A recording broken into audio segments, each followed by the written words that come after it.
The difference is when the old man Jerry Buss had the team, they call him Dr. Buss, people liked him. So therefore, people would do business with him. Other teams would do business, and he was always able to pull off these blockbuster trades. Well, he's dead. He's gone. His children have the organization. So now, like, that real fucking hate comes out.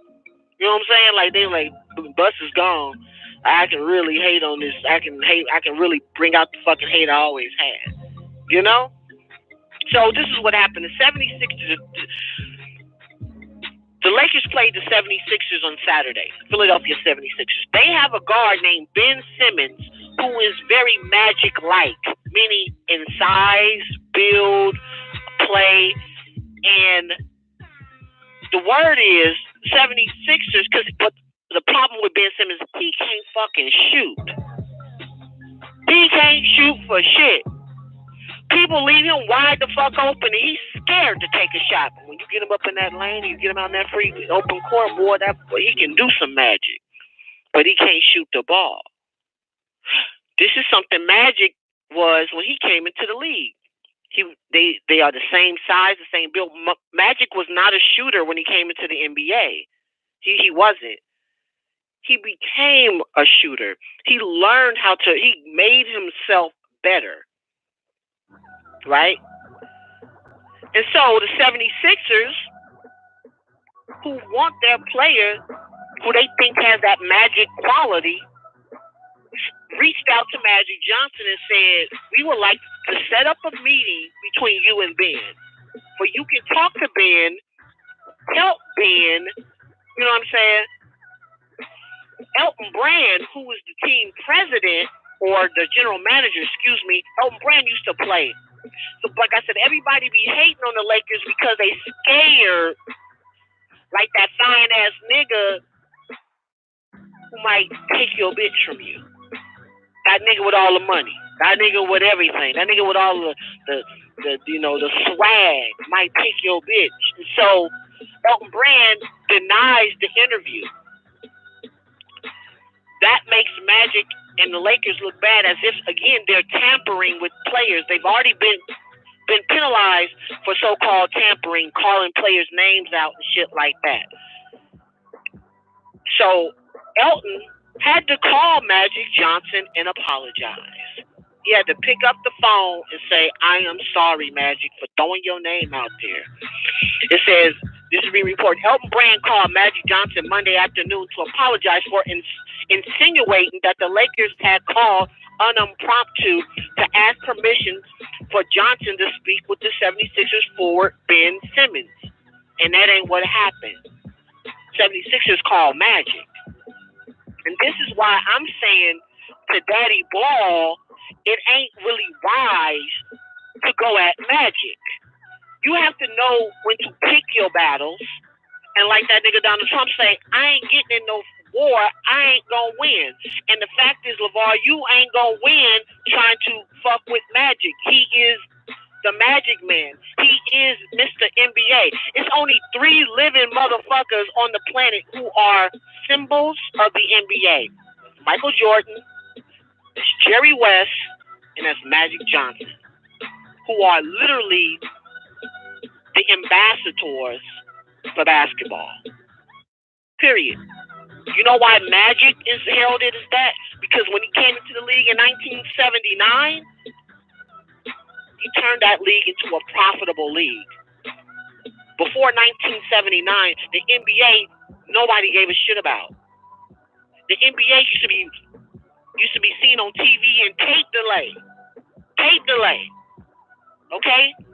It was not a sport that anybody was watching. You know why? Because all the niggas played in the ABA, the American Basketball Association. Dr. J, George Gervin, all them niggas played in the ABA, which was the more flamboyant, basically like the Rucker Park shit today.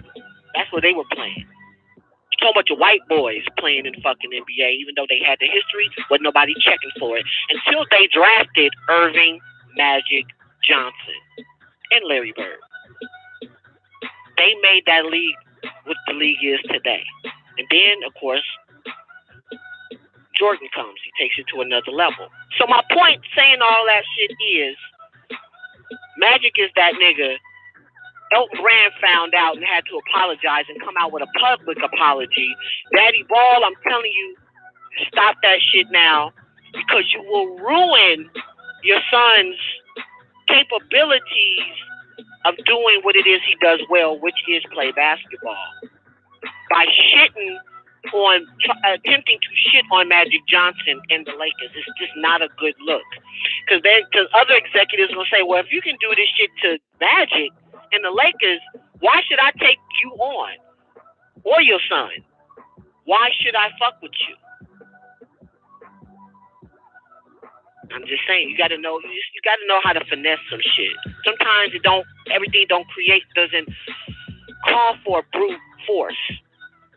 It calls for some finessing a motherfucker. And Daddy Ball should kind of learn that.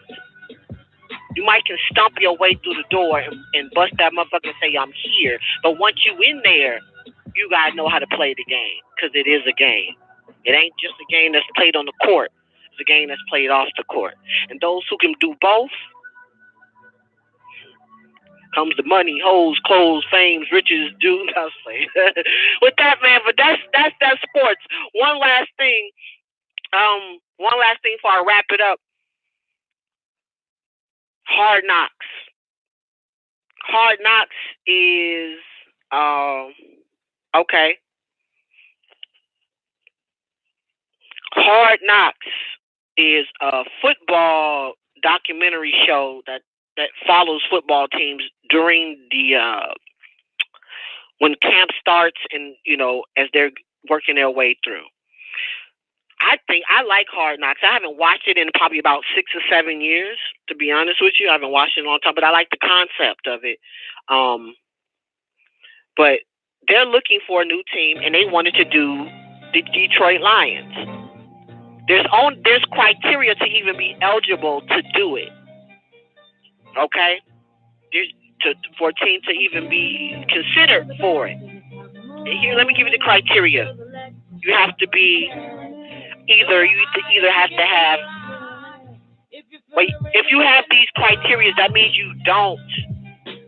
they can't force you to be on Hard Knocks. If you have a first-year head coach, a playoff berth in the last 2 years, or you appeared on Hard Knocks in the last 5 years, 10 years. Well, there's only 5 teams that don't meet any of that criteria, meaning that they are eligible to be on the show. That is the Detroit Lions, the Oakland Raiders, the San Francisco 49ers, the Washington Redskins, and the New York Giants. So, they approached the Detroit Lions for this gig. Their coach goes on the radio and threw some straight up shade to the Oakland Raiders. He said, we don't want to do it. They said, we don't want it. He said, I think John Gruden is an excellent choice for that show. Lions coach Matt Patricia said, I think the Oakland Raiders and everything they got going on right now would be fantastic viewing for everybody to watch. That is true. So Patricia then asked if appearing on the show would be like a weeks-long dentist visit for root canals. Briefly sighed, he said, yeah. And that I definitely think I would get a lot of phone calls from my mom at night if that show was on. Now, in years past, Oakland, New England, and a couple of other franchises are one of the most closed franchises in football, meaning they don't let nobody see anything that they got going on. Period. They keep their shit undercover, like we don't want you to know what we're doing. So really what Matt Patricia is doing is throwing shade, saying because Oakland got this turmoil going, which they do got going on, which would make for a great storyline. But a lot of these niggas is jealous of John Gruden. John Gruden just got a 10-year, $100 million contract. Unheard of for a coach. And he does have the personality for the camera, John Gruden is an actor. He is a personality. Let me tell you. I think they should do it. Oakland should do it. It's a whole bunch of question marks with the Oakland Raiders. Right now, they're a homeless football team, even though they look like they're about to be back at the Oakland Coliseum because San Francisco said your ass can't play in San Francisco, even though we play in Santa Clara. So it looks like they're back in negotiation with the Oakland Alameda Coliseum to be there for the next 2 years while that building is being built in Las Vegas. They do. They have a lot of shit going on, and I think it would be excellent. They'll have me watching that shit. I tell you that. Matter of fact, I tell you, they'll probably be one of the highest rating Hard Knocks, period. So with his shade throwing, Matt Patricia, your team ain't shit. You ain't shit. Your whole organization ain't shit. You ain't did shit in how long? But I understand. You want to, because you don't want that spotlight on you. And that's understandable. You ready? All right. And that's pretty much it. I like to see the Raiders do Hard Knocks. They should do Hard Knocks. And with that is everything that's going on in the world of sports. Y'all already know what it is. Let's get ready for the greatest show on earth. Hosted by the baddest bitch in NICOLEONE. Let's get ready for the Don NICOLEONE Show. You catch my girl legs open, better smash that. Don't be surprised if she asks where the cash at. Let's talk about what they don't want you to talk about on the Don NICOLEONE Show. Blog Talk Radio, Monday through Friday, 12 noon Eastern Standard Time, or GeorgiaGospel.com. WGAG Radio.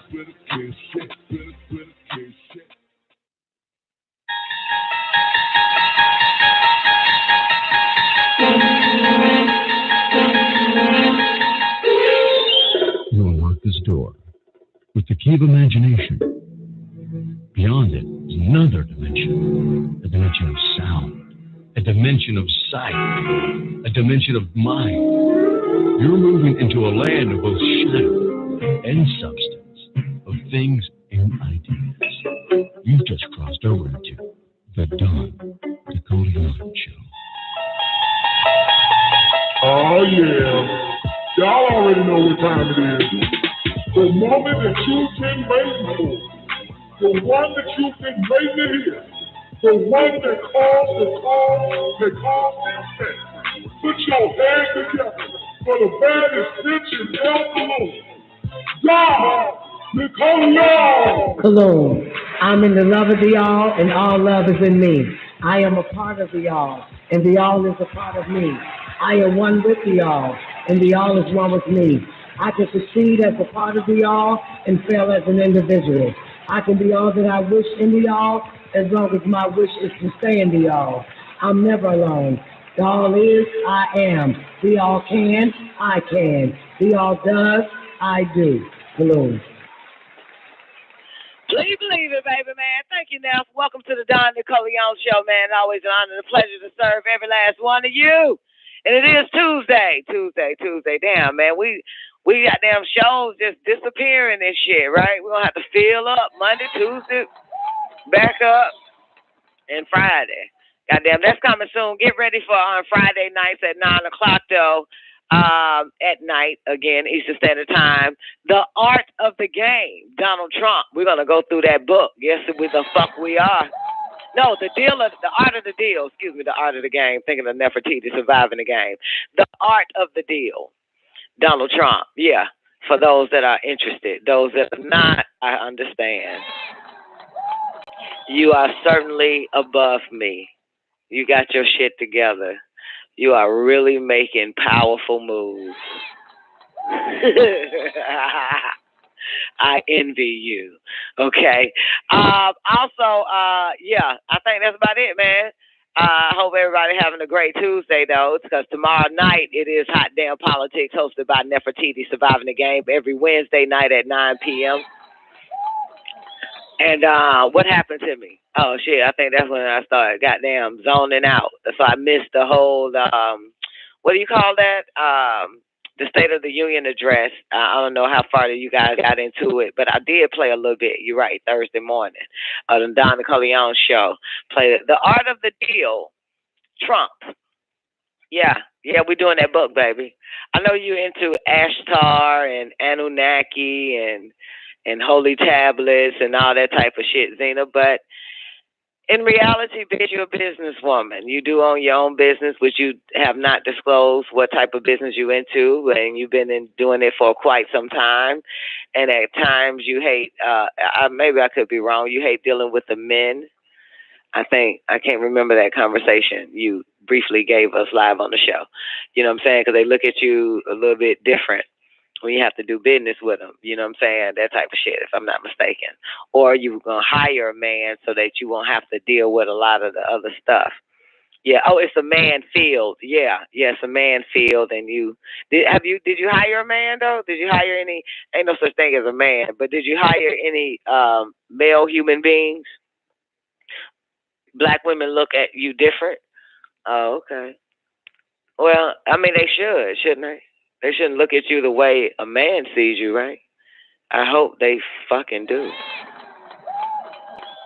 Now black bitches, black women out here thirsty for black women like, ooh. Oh, did I tell you I got hit on during the Super Bowl by Bull Diger? I ain't tell y'all that shit, right? So I'm outside the restaurant of the hotel that I'm staying in, and we're right there in the heart of Centennial Park, right? So the restaurant leads into like the patio area, and that's where all the free concerts and everybody at. And right in front of me on the balcony, because I went out there to smoke a cigarette, is metal detectors across from me, right? Metal detectors. Follow me closely now if you're going to like this one. Metal detectors. And there's about 4 Negroes in security jackets, right? That's securing the metal detectors that lead some damn where, right? I'm outside. I'm on the phone with Sananda. And I noticed that a Caucasian couple approach the security guards that's guarding the metal detectors, and they, shook her off. It's women, female security guards. They shook her off so that bitch she had to go another way, whatever, because she couldn't come through this way, through the metal detectors. Anyway, so I'm just noticing everything while I'm still on the phone, because that's what I do. I'm aware of my surroundings. I peep the whole scene, but I'm still on the phone talking to Sananda, smoking a cigarette outside in 18th degree weather at night. And so the security guard, Black Bull Diger, approaches me. Now, mind you, I'm on a balcony, so she has to look up while I'm looking over or out or down.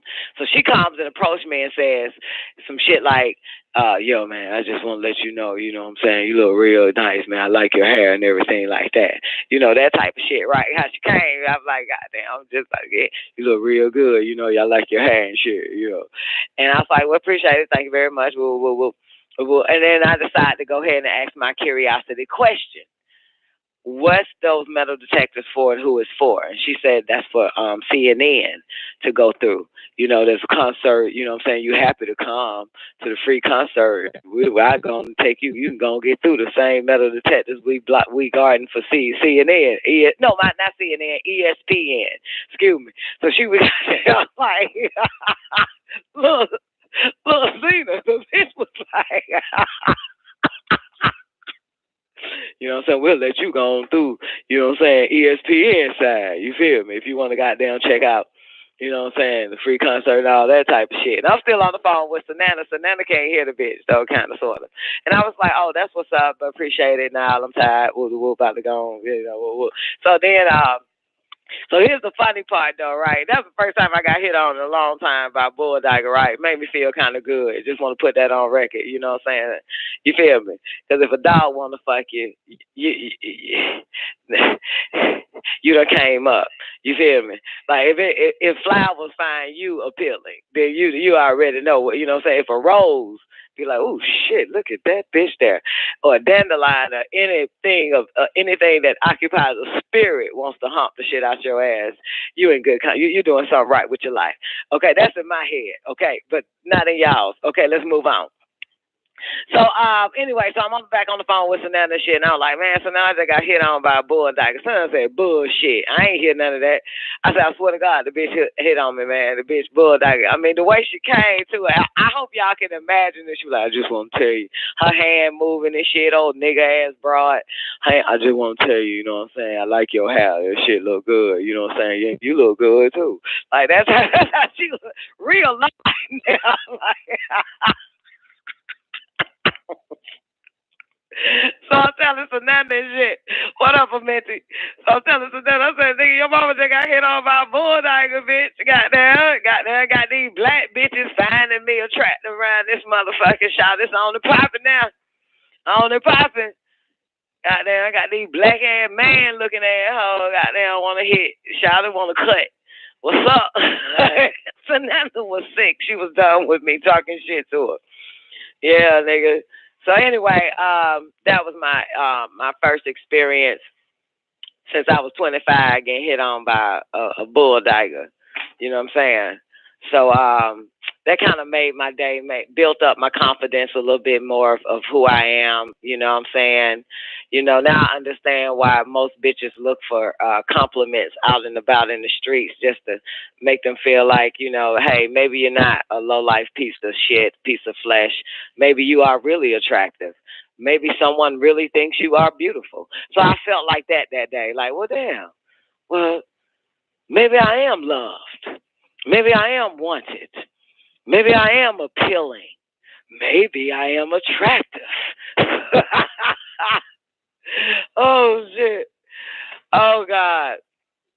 But it was nice how she came, though. I just want to put that on record. You know what I'm saying? I mean, the bitch came better than most niggas have. You know, I just want to tell you, your hair look good. I mean, it's fucking, you wearing the shit out the fucking hair, man. And shit, I mean, you look good too, man. Everything about you, man, from head to toe, man. You're doing it major. Now, the difference between her compliment, well, no, the similarities between a black bulldozer compliment and just a regular hetero dick sucking ass, dick riding ass black female, they say the same shit. Girl, your hair's fine. They just say it a little bit different. Not like, yo, man, I just want to tell you, man, you look good. You know, a heterosexual black bitch be like, girl, you doing that shit. You doing that shit, bitch. You wearing that. Well, I don't know. In Georgia, that's how we do it, though. You know what I'm saying? You know, bitch, head to toe. You know, so that's the difference. But if you tone it to another type of black woman, bulldozer, they just be low like a nigga because they learned that shit from some nigga. Hey, man, I just want to tell you, man, you looking good, man, head to toe. You know what I'm saying? I mean, your fucking hair, everything, man. You fucking, your goddamn jacket, even your North Face bomber jacket, man, that look fucking delicious. So, nigga, first of all, I'm wrapped up like a fucking Eskimo outside and shit, right? So, you know, a regular nigga holler at you regardless if you looking like and I got about 7 layers of clothes on. I look like a bum, but my hair fly as fuck. Got on 8 gloves out there smoking a cigarette and shit. And everybody's like, yo, man, I just want to tell you, man, you fucking look good, man. Your fucking hair, man. It's just, I mean, everything about you, man. Like, that's... I'm done. Okay. Anyway, so they kind of do it a little bit better. The bulldozer black bitches. Well, that particular black bitch did it better than any nigga. You know what I'm saying? Oh, and I got cussed out the other day too.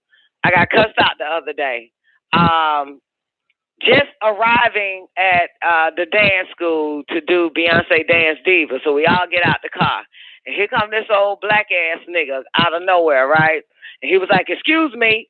As soon as I got out the car, and I said, I ain't got it. I ain't got nothing. I don't know nothing. I ain't got shit.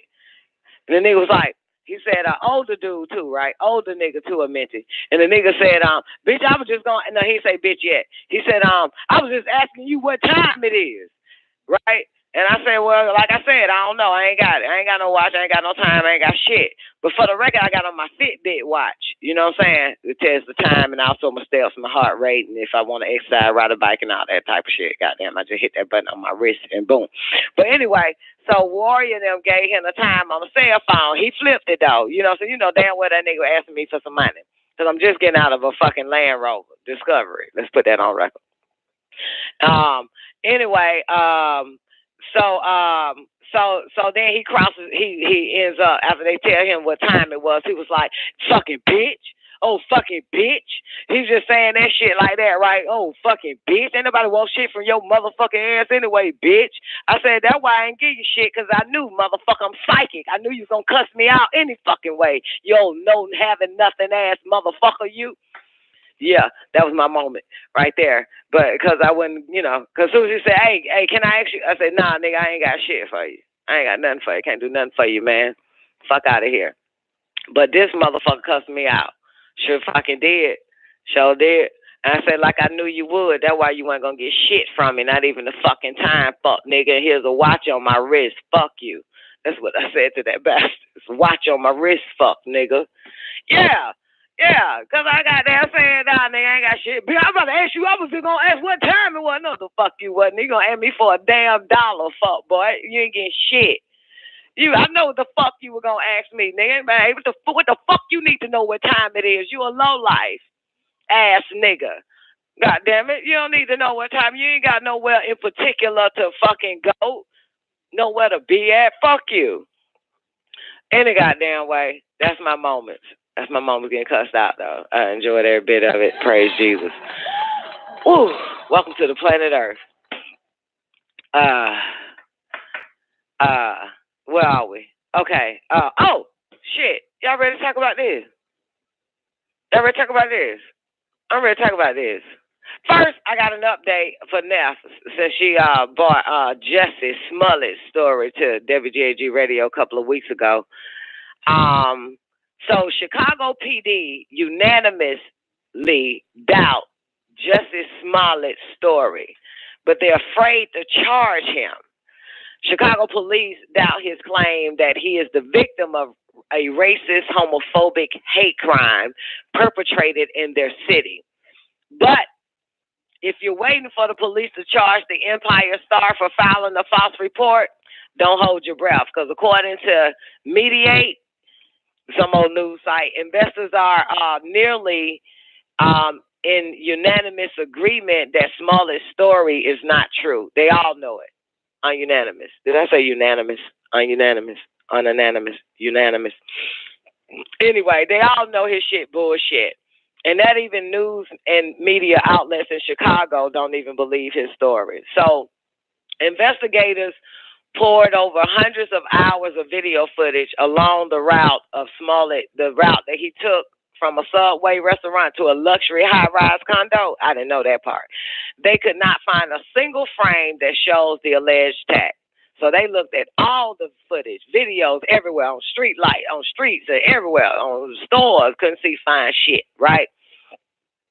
So Mediate suggests that police are hesitant on charging Smollett, and journalists are afraid to report the truth because Smollett checks the boxes on the all-important diversity and inclusion list.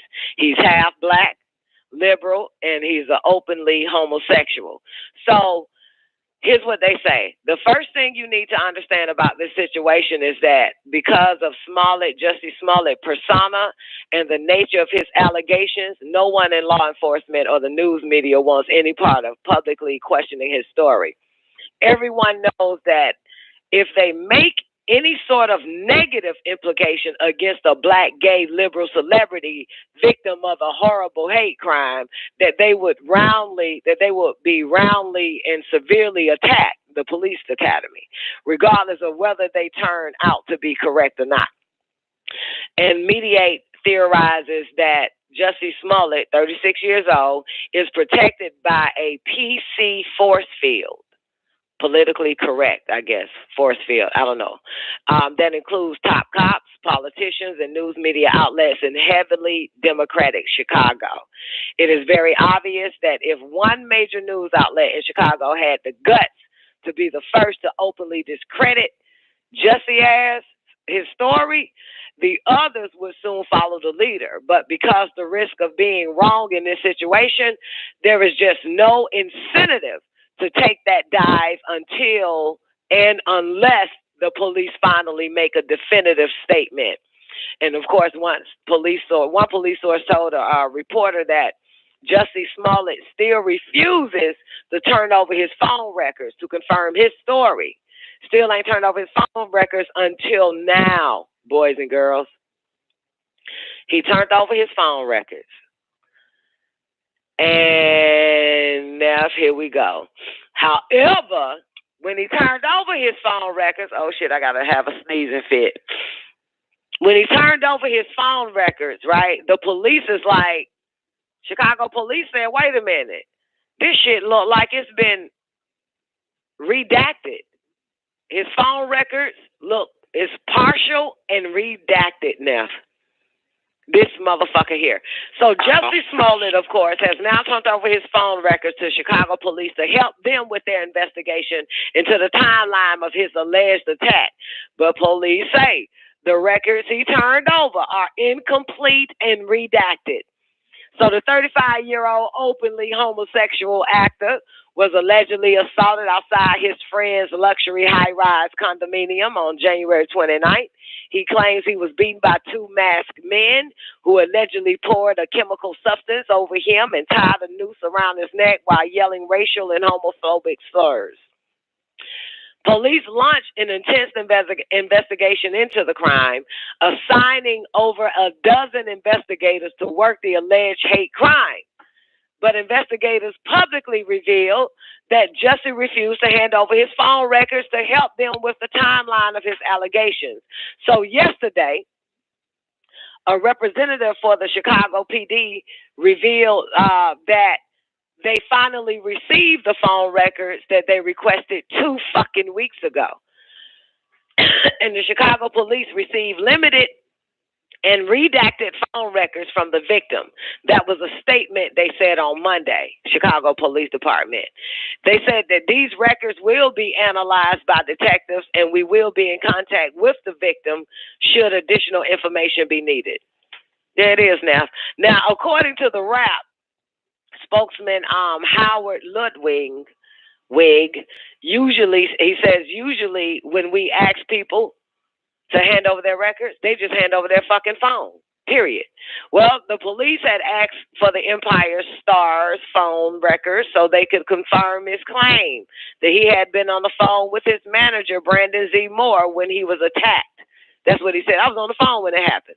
Had a witness. Like, what happened, nigga? They beat my ass right now. Call me back. Hang up. Call me back. But the Chicago PD has no reason to doubt these claims. Detectives, however, were not able to independently verify the statements as cell phone records were not provided to investigators when asked. So therefore, swallow water. Excuse me. Oh, God, I still need more. So therefore, where are we? Investigators plan to follow up with Jussie Smollett, to ask for more phone records. And the police department representative also revealed on yesterday, that 2 reporters with the New York Post found an empty Tabasco sauce bottle containing residue that smelled like bleach near where Jussie said he was attacked. But it's not clear if the bottle is related to the incident, as it wasn't found during earlier searches by a police department. But see, that's just New York Post adding their little bullshit to it. You feel me now? They probably added that. Yeah. I don't believe the motherfucker. Okay? I know he's lying. Yeah, I know he's lying. Oh, and for those that don't know, we're streaming live on 90 Day Lockdown Radio. The Don NICOLEONE show is basically on lockdown on YouTube. They banned us for 90 days due to Nefertiti reckless talking. And that's amazing, right? Nef, reckless talk, and not Don NICOLEONE with her filthy, fucked up, sick, psychotic, narcissistic fucking mind and her anti for every fucking thing that exists on this planet. And it was Nef? Yeah, it was Nefertiti that got us kicked off of YouTube for 90 fucking days. So we're streaming live on 90 Day Lockdown Radio, the Don NICOLEONE show, and any other shows that we stream for 90 days by way of WGAG Radio would be on 90 Day Lockdown Radio. Okay. Zena said she was thinking the same shit, right? How did Neff do it? And Don mouth so fucked up. I mean, this bitch one reckless talking ass bitch. She is nowhere near politically correct.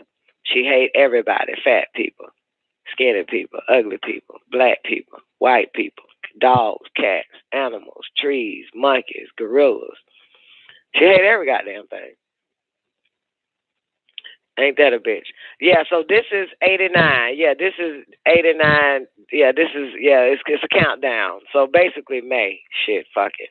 February, March, April, May. Motherfucker, that's our 3 months. We ain't goddamn so. Amita says she hate everybody too. Really? Okay. Well, that remains to be seen or heard. Let's put that on record. I know you would like to, but it's not in you. You're just too sweet, baby. You're just the little sweetest little thing ever on the planet, boo boo. You cannot hate. It's impossible.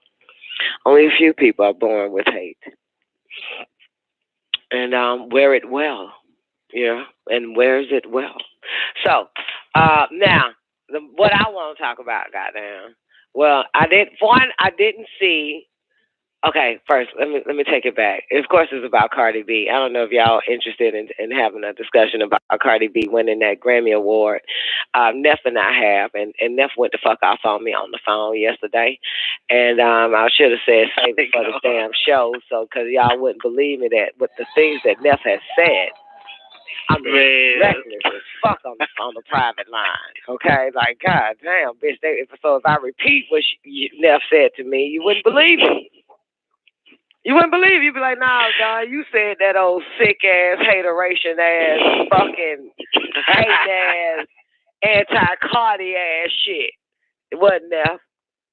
Neff would. Are you saying that I have a? Are you saying that I'm different in private than on air? No, I'm not saying that. I'm saying that no one would believe me. You wouldn't believe it? No one would believe me.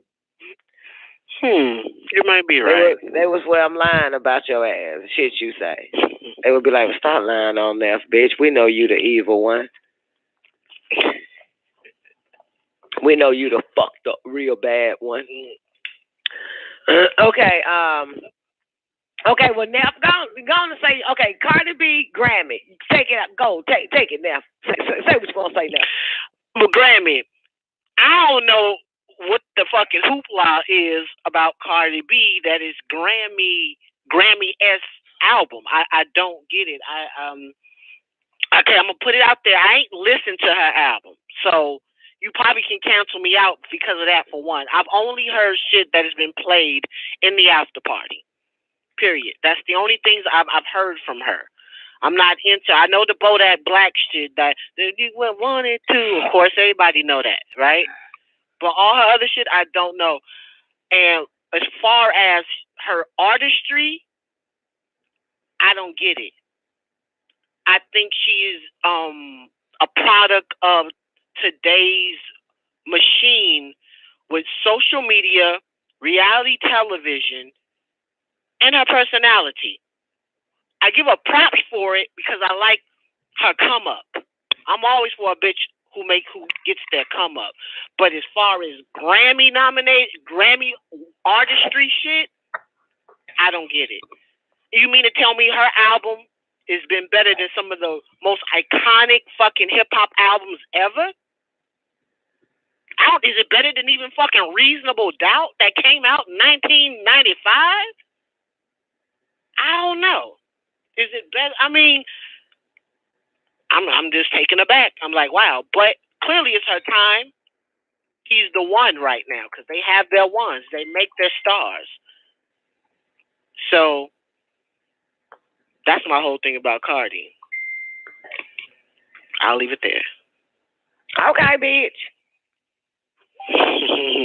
Okay.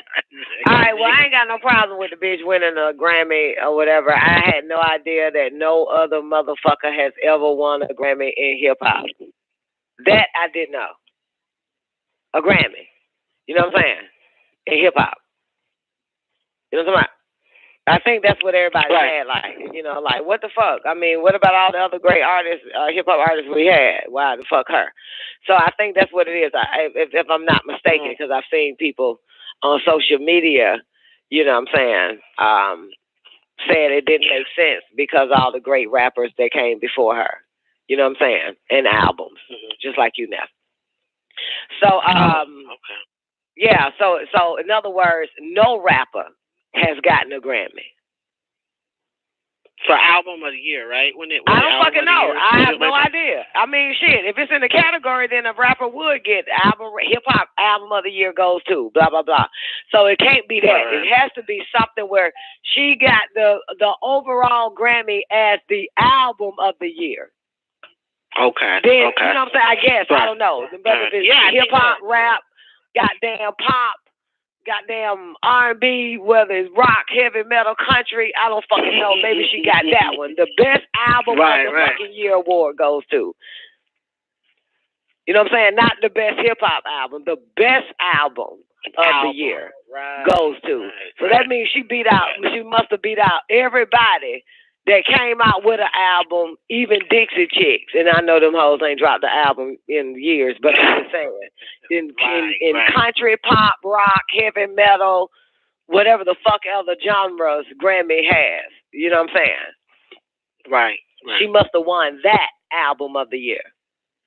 Right. So, she's the first to win that. Okay, first hip hop artist to win album of the fucking year of all the fucking albums that dropped in 2018. Right. In every genre. Yeah. If I'm right, you know what I'm saying? Somebody needs to fact check it. Yeah, I'll look it up, but I think you're correct. Yeah, because it couldn't have been hip hop. Best hip hop album of the year goes to JJ Fad. You know what I'm saying? All the best female hip hop album, best male hip hop album. So they got to go for that. But the best album of the year, she is the first hip hop artist to get the best album of the year that trumped everybody's genre that dropped an album. She won best rap album of the year. Okay, so it was best rap album. Why they tripping about? So it was best rap album. So why is everybody tripping then? Everybody wins best rap album every year. And not for the Grammys. That shit is held for niggas like Will Smith. It doesn't matter. It doesn't matter. There's still a best rap album of the year category. Right. Though. So it doesn't matter. No doubt about it. Yeah. Right. Because shit, the minute I started thinking that, damn, they just started the best rap album as a category this year. So they always had a best rap album.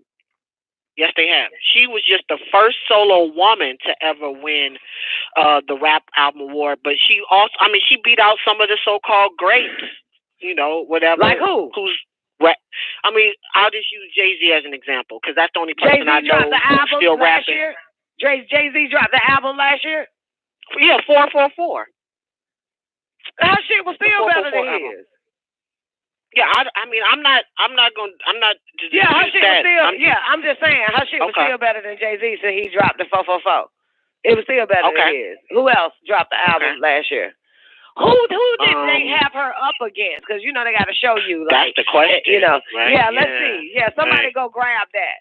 Who did they put her up against? Who was her nominated? Album up against? Right? That's the word. Who was nominated? Thank you. Okay. Yeah. Let's check that out. I stopped watching the Grammys in the 80s. I got to put that on record. So I wouldn't know shit. Yeah. Right. Me too. I got bills, bitches, and ambition, bitches. Got purpose. Real. Motherfucker, I gotta watch paint dry. Fuck, I look like watching goddamn Grammys. It's imperative I watch paint dry. All right, who was the? She was up against Mac Miller's Swimming, Pusha T's Daytona, and Nipsey Hussle's Victory. Right. Pusha T's Daytona. Won. Hands down, the Grammy Award Best Rap Album goes to Cardi B. Okay, that makes sense. Okay. What's the nominees, right? Really, bitch. And Nipsey Hussle was reaching. Victory Lap. Nipsey Hussle. I know he a rapper from L.A. And the only thing I know him for is that he married to Laura London. That's all I know. Oh, shit. Well, man, please. Then I don't even know why motherfuckers mad for. I don't know why niggas is pissed off that she won. Because the other 3 niggas ain't shit. I don't know none of they shit. Yeah. Like, I don't. Mac Miller, Pusha T. You ain't got none of them motherfuckers. Ain't nobody doing they songs on at the fucking bus stop. Okay. Right. I thought she was going up against motherfuckers like Lil Wayne. I thought she was going up against like Lil Wayne. He did drop his album last year, but it's still, to be honest with you, still ain't better than hers. And I rocks with Lil Wayne. Okay, I thought she was going. Yeah. I thought she'd be going up against Drake, Wayne, Jay. Drake dropped his last year. His shit ain't as bad as hers. The number 1 song Drake got is Kiki. Rest of the shit bullshit. God's plan ain't popping like Kiki. If he had them bitches on that motherfucker, that song would have flopped. Kiki. Okay. Yeah. So who else? Okay, Drake, Lil Wayne, they're out. So it almost she won out by default. But it's so fucked up. They didn't even put Drake and Lil Wayne in the category for her to be, you know what I'm saying, as a nominee. Right. So that's fucked up shit. I dare say it's gonna sound like I'm hating, but dare I say they put up those nominees so you can easily give Cardi B the fucking Grammy. I ain't never heard of none of these motherfuckers. I know who Pusha T is, but when the fuck was Pusha T ever popping? Pusha T dropped his album the same time while he was dissing Drake. You know what I'm saying? So his album could say. Okay. Yeah, and Nipsey Hussle, like, what the fuck he got out there? I mean, I know hands down. I don't know everybody who dropped a fucking hip hop album last year. Album was not as great as Cardi fucking B. Period. Okay. Her album is fucking is high energy all the way through. It's fucking incredible. It's a fucking motion picture. It's incredible. Like I said, right. Yeah. I haven't heard it, so I mean from that, like. And of course, Nicki Minaj dropped Queen, and I heard that album. I heard Nicki Minaj album Queen, Calvin. But again, like I said, every album that dropped last year, Cardi B album was the best. It don't matter if they were nominated or not. Whoever put one out, Cardi B shit still was the hottest. Period. This is what it is. Sorry, it's the fucking truth. So. Give a fuck what nobody say. For real. You know what I'm saying? I listen all the main motherfuckers' albums. I literally listen to them. The ones that dropped. Okay. Yeah. All right. Yeah. And Cardi shit was still the hottest. Cardi shit was still. I don't know what the fuck they got with that girl, but that shit hot as fuck. And her videos. Oh my God, that girl video. It's a video that Sananda told me to watch, man, where they in a strip club and shit, man. That shit, they're so classy, so raunchy, so sophisticated, so elegant, so dirty, so clean. So it's just everything in that motherfucker. It's just fucking incredible. It's just, I mean, the way they did that video, man, that shit, that bad got a little baby. She breastfeeding the baby and shit, man. It's so many elements in that video. It's fucking incredible. Perfect production. Yeah, the girl is bad. The girl bad. Cardi is bad. And I told y'all, whoever got there, I predicted, I said, there's got to be a bitch that can jump over the bar that Nicki raised, and she did. That was on that show. Everybody was dropping female rapper links on YouTube. Don, check this one out. I was like, nah, that ain't it. She ain't it. Check this chick out. Nope, she ain't it. It's got whoever this bitch is, she gonna have to jump that bar. And none of them hoes that y'all showed me was able to jump, but it was Cardi. Cardi motherfucking B. She now has raised the fucking bar. How? She jumped over Nicki, because I told you. How? I predicted that shit. I predicted it. The girl is bad. But man. how? How? Like how is she? I can't explain it. Same way I couldn't explain how Nicki did it. Goddamn, just watching it, I knew it was gonna happen. But I knew. I mean, goddamn it, I fucking told y'all, motherfuckers, 3-4 years ago, whatever that show was. You know what I'm saying? That whoever it is, it's got to be a bitch that jumps over Nicki bar, and it was her. Well, I can see how Nicki did it because she started to appeal to a worldwide audience. I mean, not in the beginning, though. In fucking Prague. Not in the beginning. Not in the beginning. You know, not in the beginning. Nicki was not worldwide in the beginning. Nicki jumped off with that off in Fendi. That's, you know what I'm saying, if you study her whole shit. And what made her even more interesting was she, what's the girl name? The one that got the baby now on that little love hip hop rap bullshit, the little rapping bitch, Remy. When they debated, when they fucking whatever the fuck.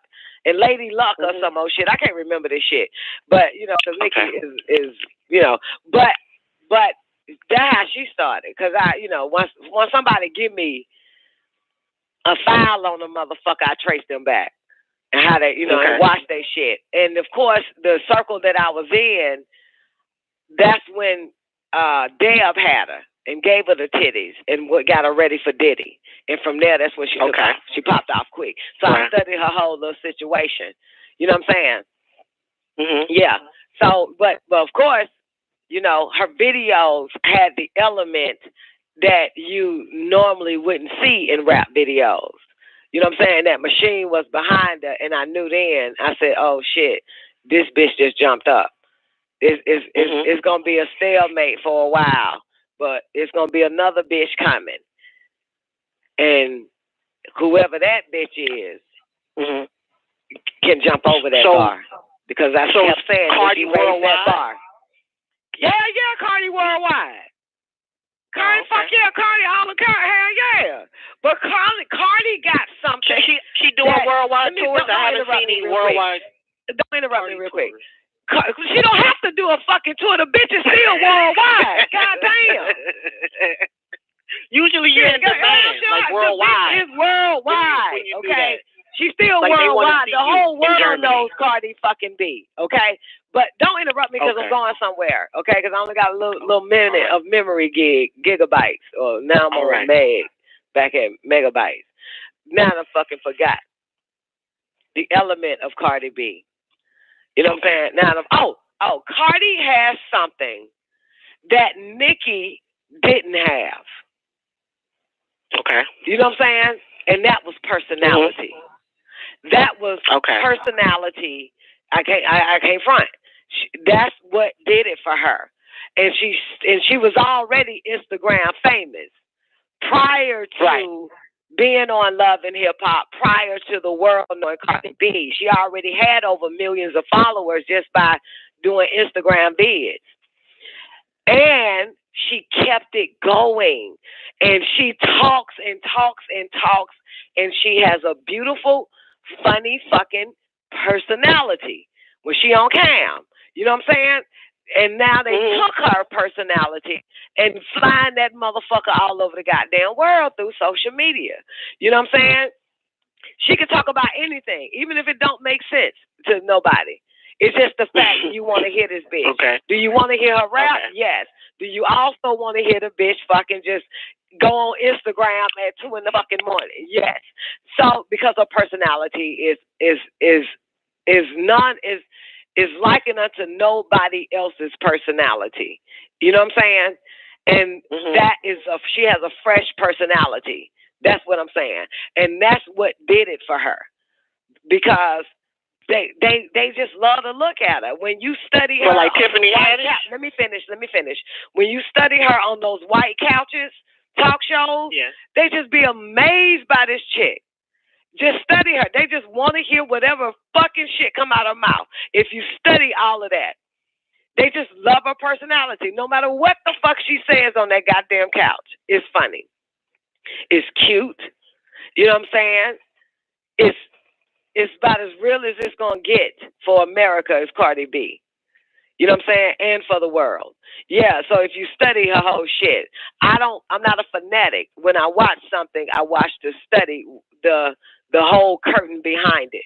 Okay? And I watched the curtain behind it. I watched her behind the curtain and in front of the fucking curtain. And they love her. That's what did it that Nikki didn't really fucking have. Nikki didn't have off so-called bright lights camera personality. She didn't have it like that. You know what I'm saying? Mm-hmm. She didn't have it. You know? We don't really know who the fuck really Nicki Minaj is under the makeup, under the pink hair, off the microphone, off the video cameras. So Cardi gave everybody who and what she is, Cardi B.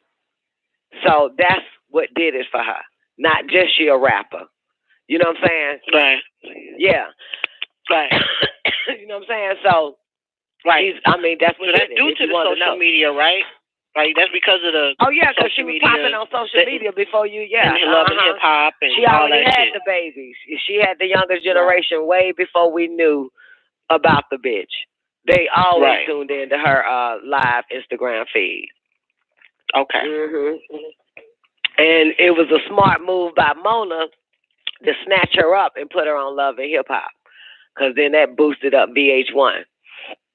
Right. To the point where VH1 decided to drop Dime Princess Wedding and grab her and Offset shit. You know what I'm saying? Yeah. Okay. And then hit them with that damn song, Bodak Yellow. To have a bitch like that do some Bodak Yellow shit. You know what I'm saying? Got my teeth fixed. Just catch shit from on the sky, bitch. Whatever the fuck that shit is.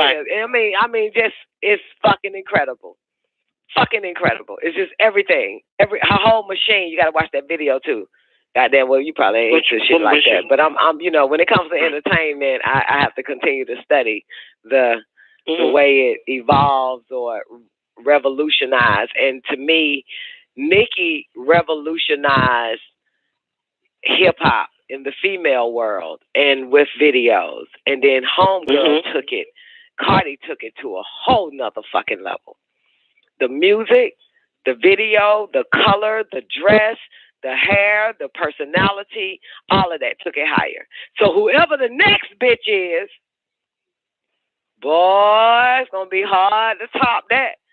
But whoever the next bitch is, that can jump over Cardi, goddamn. Ooh, I can imagine the state of the art they will put behind her, whoever it is. But I doubt it. Right. I don't see that's happening. You know what I'm saying? No time soon. I don't see it happening no time soon. Because now you think about it like, who? Young M.A. Who the fuck is that? You start being like, who the fuck is that? Who is who? Who is who it? You know what I'm saying? Nicki just dropped a video not too long ago. Yep, no time soon. Yeah, when we say no time soon, I'm talking about this girl's chef life is going to be for a long, not chef life, but her stage life is going to be in it for a while. You know what I'm saying? So more than 10 years then? Because that's usually... I know that. Yeah, I don't know that. But I know it ain't going to be for a little while. It's going to be for a whole while. You know what I'm saying?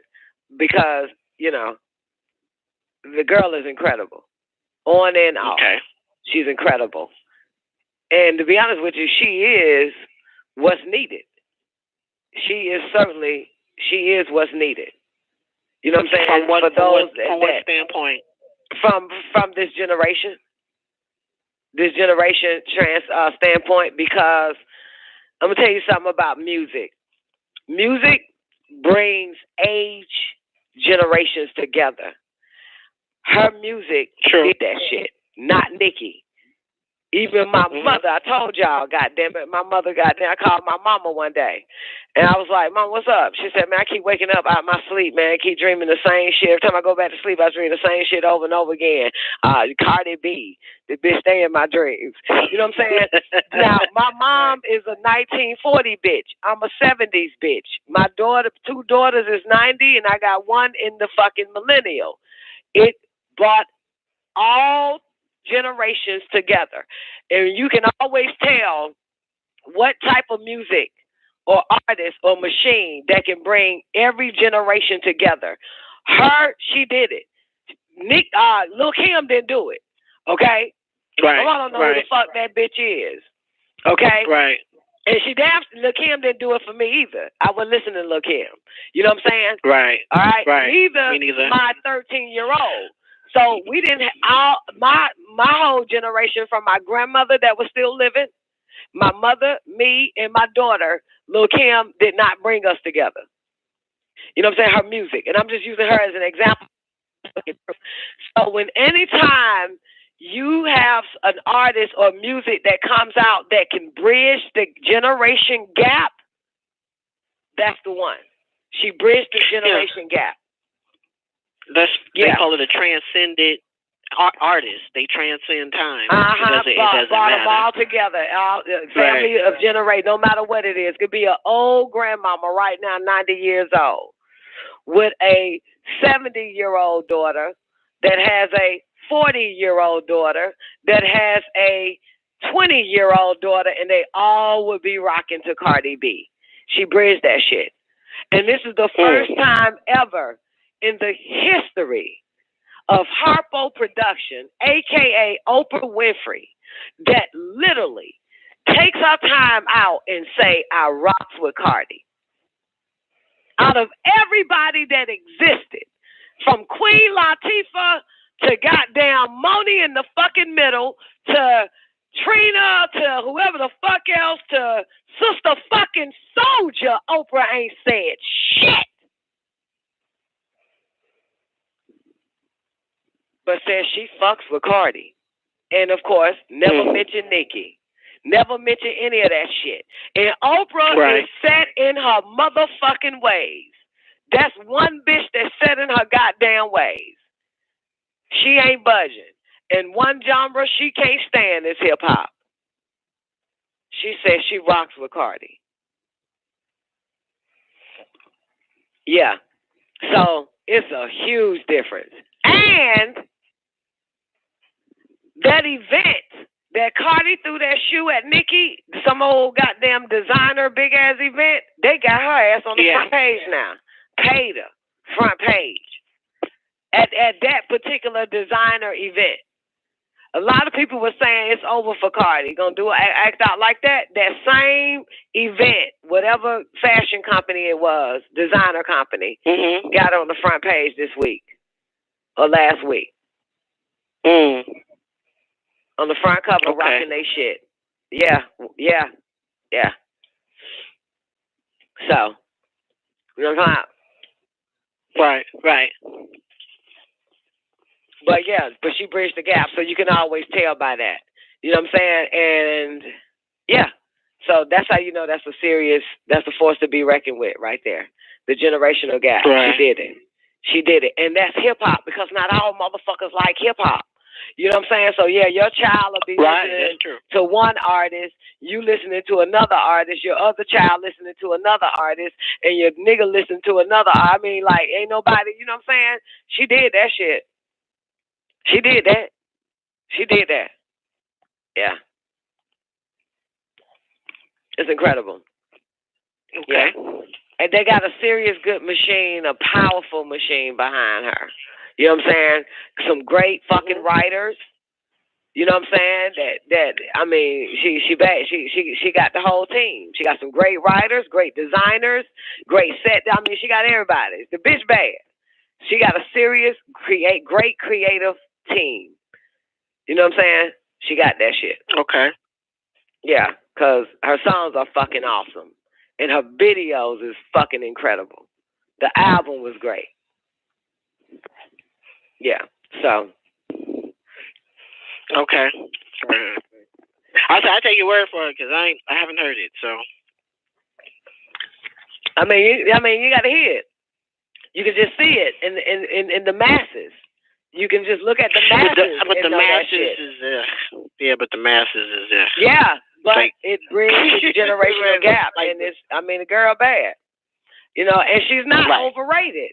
Cardi B is not over fucking rated. If you're trying to rate her as what you're used to, then I can understand why y'all see that her is overrated. This is entertainment, baby. Understand that shit. This is not just some old Negro, black ass, hip hop, rap, gangster ass culture you motherfuckers believe in should be back the way it was back in the fucking days. This is money. This is big money. The music industry is big fucking money. Yes, it's entertainment. Absolutely. And if you ain't running Sony, if you ain't running goddamn Warner Chapel or Warner Music, if you ain't running goddamn that type of Universal, then shut the fuck up, because you wouldn't know what overrated is. The majority of the artists that you like, the big money the big machines considers them as overrated. Like who? Because they're the ones that decide what the fuck you gonna listen to today. They're the ones that put the ones you like out. Understand that? So if they're responsible for putting the ones that you liked out back then or yesterday, they're still the ones responsible for Cardi. You know what I'm saying? That's true. So you gotta understand the way they made you like the niggas you like today. Dead or alive, you still stuck on them niggas, but they the ones that gave you them niggas. You know what I'm saying? So they know what the fuck they doing. And see, for us to even have to make any type of emotional opinion about it doesn't matter anyway. You understand? Because we're over 40. You know what I'm saying? Who the fuck are we today? You know what I'm saying? The only ones that's over 40 that can really see are the motherfuckers that in the business of entertainment, not the fan mail, not the ones that go buy the album, listen to it, and share it with their friends and shit, and ride to it and work out with it and all that stupid shit. The ones that's behind the fucking curtain know what the fuck they're looking at. It's a big difference. Right. You know what I'm saying? It's a big difference, which is why Clyde Davis is still picking them.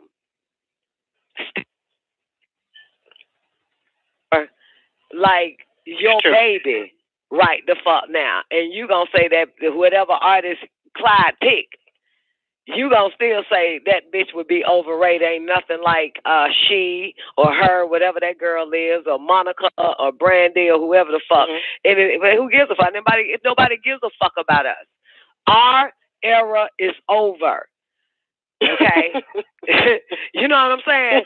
So it's no difference than holding on to the Temptations and the 5 Heartbeats. You know what I'm saying? Right. You know what I'm saying? So they've already got the next product out. It's gonna be out for your baby, and you're gonna call it that ain't the music of our day. Of course, because we in the yours ain't. Well, your daughter listen to Ariana Grande. Did at one time, but prior to that, our parents were saying the same shit. The masses. Every time a generation get old, they will never understand nothing any fucking way, because they're not the ones that created the something. You're not the one that created the artist, created the machine, signed. They had the 360 deal signed. You know what I'm saying? That actually got the publishing, that got the marketing and the money behind. You didn't do none of that. So the masses consist of all these different generations from 1940s all the way to the year 2000. Cannot even have a real say in nothing. You just have to wait and see. So, but no one says this. You never said it.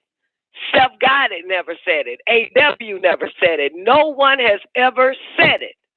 The masses have never said it. The white masses, the black masses, the Latino masses, the Russian masses, the German masses, the African masses. No one has ever said this shit. I can't wait to see the next artist that come out. Same way people say, I can't wait to see the next Jordans that come out. But no one ever the masses will never say, I cannot wait to see what new rap artists they got that they gonna put out and back. I can't wait to see which new R&B artists they about to drop on our ass or our kids or whatever the fuck, or the next pop artist, no, you have to fucking wait, because you don't question or you don't see people as a product. You see shoes, clothes, iPhones, all this other type of shit. Whatever technology brings, you can't wait on till the new Lexus drop, come out, or the prototype of this, that, and the third, and blah, blah, blah, blah, blah. So, of course, no one actually looks forward to seeing an artist, you know what I'm saying, or somebody they're going to put out. Right. You know what I'm saying? Yeah. So no masses say that. The only ones that say that is in a circle that runs the business, that know about the business, not the industry. We need to put out another artist. We need to put out another person. We need to drop another this, another that, blah, blah, blah, blah, blah. Now, but when you don't know, we don't know who they gonna choose. What are they looking for? Next thing they know, it passed our desk, and then we start having to pay attention to that particular artist when your ears is, you know what I'm saying, in the office. When you got ear to the ear to the ear that's all lined up in the office, who they got next, who they got coming out. It's kind of like stock. Like give us, you know, an IPO, whatever. We'll know before it goes public who it is. Right. But so, of course, Cardi caught the masses, of course, in our generation off guard. You know what I'm saying? If you picture yourself young, which some of you forget, that we woke up one day and there was MC Light. Okay. We woke up one day, there was X-Clan. We woke up one day, there was Tupac. We woke up one day, there was, Brand Nubian. We woke up one day, there was Jay-Z. We woke up one day, you know what I'm saying? Woke up one day, it was Run DMC. We woke up one day, it was LL Cool J. You know what I'm saying? We woke up one day, and how we wake up was by way of the radio. They've already had the stations already ready. So by the time we woke up, we're listening to this song on the radio. You know what I'm saying? And then the machine shows more and more and more of these artists. True. So we never as children woke up and said, well, what else do you got? Motown? Give us more. Even our parents never said that shit. Motown, okay, you got anybody else other than Diana Ross and the Supreme and the Temptations? What else you gonna put out? What else artists, surprise us again? Surprise us. So the masses never see what human being never. Matter of fact, let's do it this way. Like in the words of Dr. York, A.W., the nigga said, the male angels was not around when the female angels were created. They couldn't look. So when it comes to beings, human beings, being born into stars, you wouldn't know the birth of that star until it shines bright, till they give you the light of it. You cannot see the making, the conception. They won't let the human see it, only because humans never want that want of the next person. We want the next item, the next place, or the next thing, but not the next person. You know what I'm saying? So if you don't have like a connect, like in the streets, you know what I'm saying, to see who's about to drop, who they about to pick up, then you would never know. So the masses would never know who's next, only if you have connections in the streets. When it comes to, if you want to say hip hop, but sorry to tell you, my ears extend beyond hip hop. So I know what comes next. I know who it is. I know what to tell y'all to look out for, in any debate situations or curiosity. Like I knew whoever it is was going to goddamn. And I said this as quote.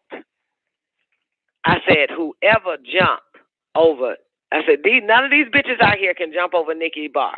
Nikki Barr is too high. But whoever the bitch is they got, because I knew they had a bitch coming, Nikki Barr will be so low, it's like the bitch just walked over it, then jumped over it. Just like it was on the ground. Like it was just already on the floor. The bar wasn't high. It was real low.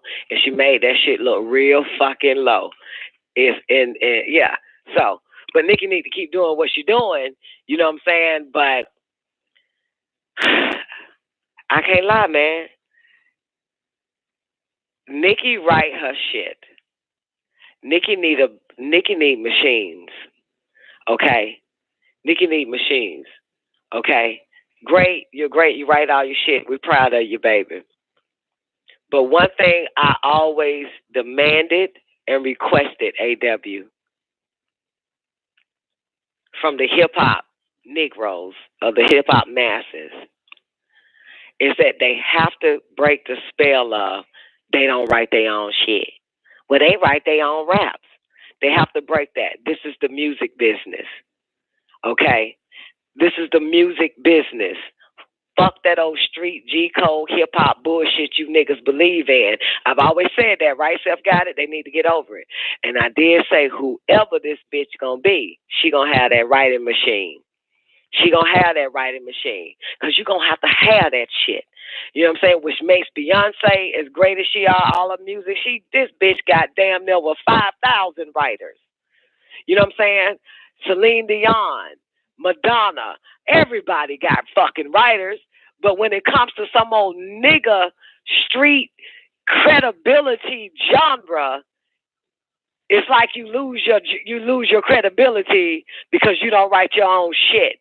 Well, then in that case, Beyonce shouldn't be the goddamn diva because she don't write her own shit. Neither do she choreograph her shit. You know what I'm saying?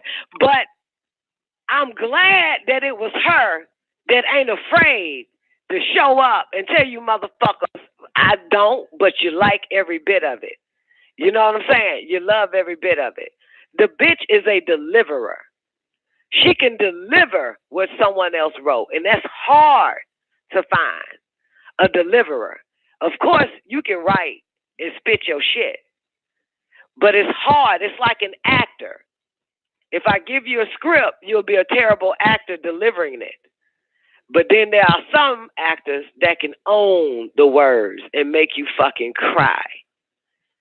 So, Cardi finally brought that hip-hop bullshit hindrance. You know what I'm saying? Because the bitch got some bad writers. And whoever writing for that bitch, I want them too. She got a bad machine. She got a fucking awesome machine. So, yeah. So I'm kind of glad that happened. You know what I'm saying? Because, man, fuck these niggas. It's the music business, baby. And one thing you got to realize about black motherfuckers, they hate you and they love you. And they hate you and they love you. They're going to always find something wrong with your ass. So fuck them. Do it right. Do it right. Because at the end of the day, when these niggas stop writing, they disappear. But she got a team of fucking writers. She could never disappear. She could never disappear. You know what I'm saying? She could never do it. And that's why that bitch was able to drop so much. You know what I'm saying? All she got to do is deliver it on the mic. That's about a good 12 hours. And if she can kill it faster than that, she done it too. The engineer and the producer can just goddamn clean up that shit, mix that bitch down, and get it ready for you motherfuckers. She's awesome. And her she's camera, and she has that camera presence too. You know what I'm saying? Nikki has camera presence. Nikki fire on that camera, videography side. But she also has it, and hers is fucking incredible too. So yeah. See, I look at all that shit. The whole shit, my bad. I look at the whole camera, everything. Just they got it. But that girl, hands down, Cardi did it. Cardi fucking did it. Let me ask you this. Let me ask you this. So does hip hop have a level of expectation on authenticity with this artist? Then is that's what it is when like you gotta write your own shit. Like so, there's so the listening audience or whatever or the culture expects a level of authenticity outside of your personality and who you are, but actually in your craft. I didn't get it. Say what again? I said, does the hip hop culture expect a level of authenticity in what you do, meaning that you write your lyrics as and we expect them to be transparent, keeping it real, because that's the line niggas love to use, keeping it real. So I'm saying, is that where that comes from? I always said it held people back because 50 Cent had ghostwriters and he would just pay them 50 grand and walk away. But it's kind of like being a closeted homo. So you might as well come out because everybody could make a residual off of writing. You know what I'm saying? Right. Off of writing. You see what I'm saying? So, you know, because we still have, you know what I'm saying, the three main, you know what I'm saying, royalty companies, and you get a check every time you write. So, you know what I'm saying? But a lot of these niggas was in the closet with their ghostwriters. This bitch is out the closet, which is more respected than a nigga that has ghostwriters. The only genre that got ghostwriters. Really, motherfucker? The only genre that has ghostwriters. I can't believe that shit. Only because a nigga is trying to live up to what the streets believe the commandments are in the rap genre or hip-hop genre. Thou shalt not spit nobody else's verses. Thou shalt not bite. Thou shalt not. You know what I'm saying? Thou shalt only write your own shit and not spit, not bite nobody's shit. Stupid shit like that. Yeah. You know what I'm saying? Yeah. And everybody do it any goddamn way. Jay-Z did it forever.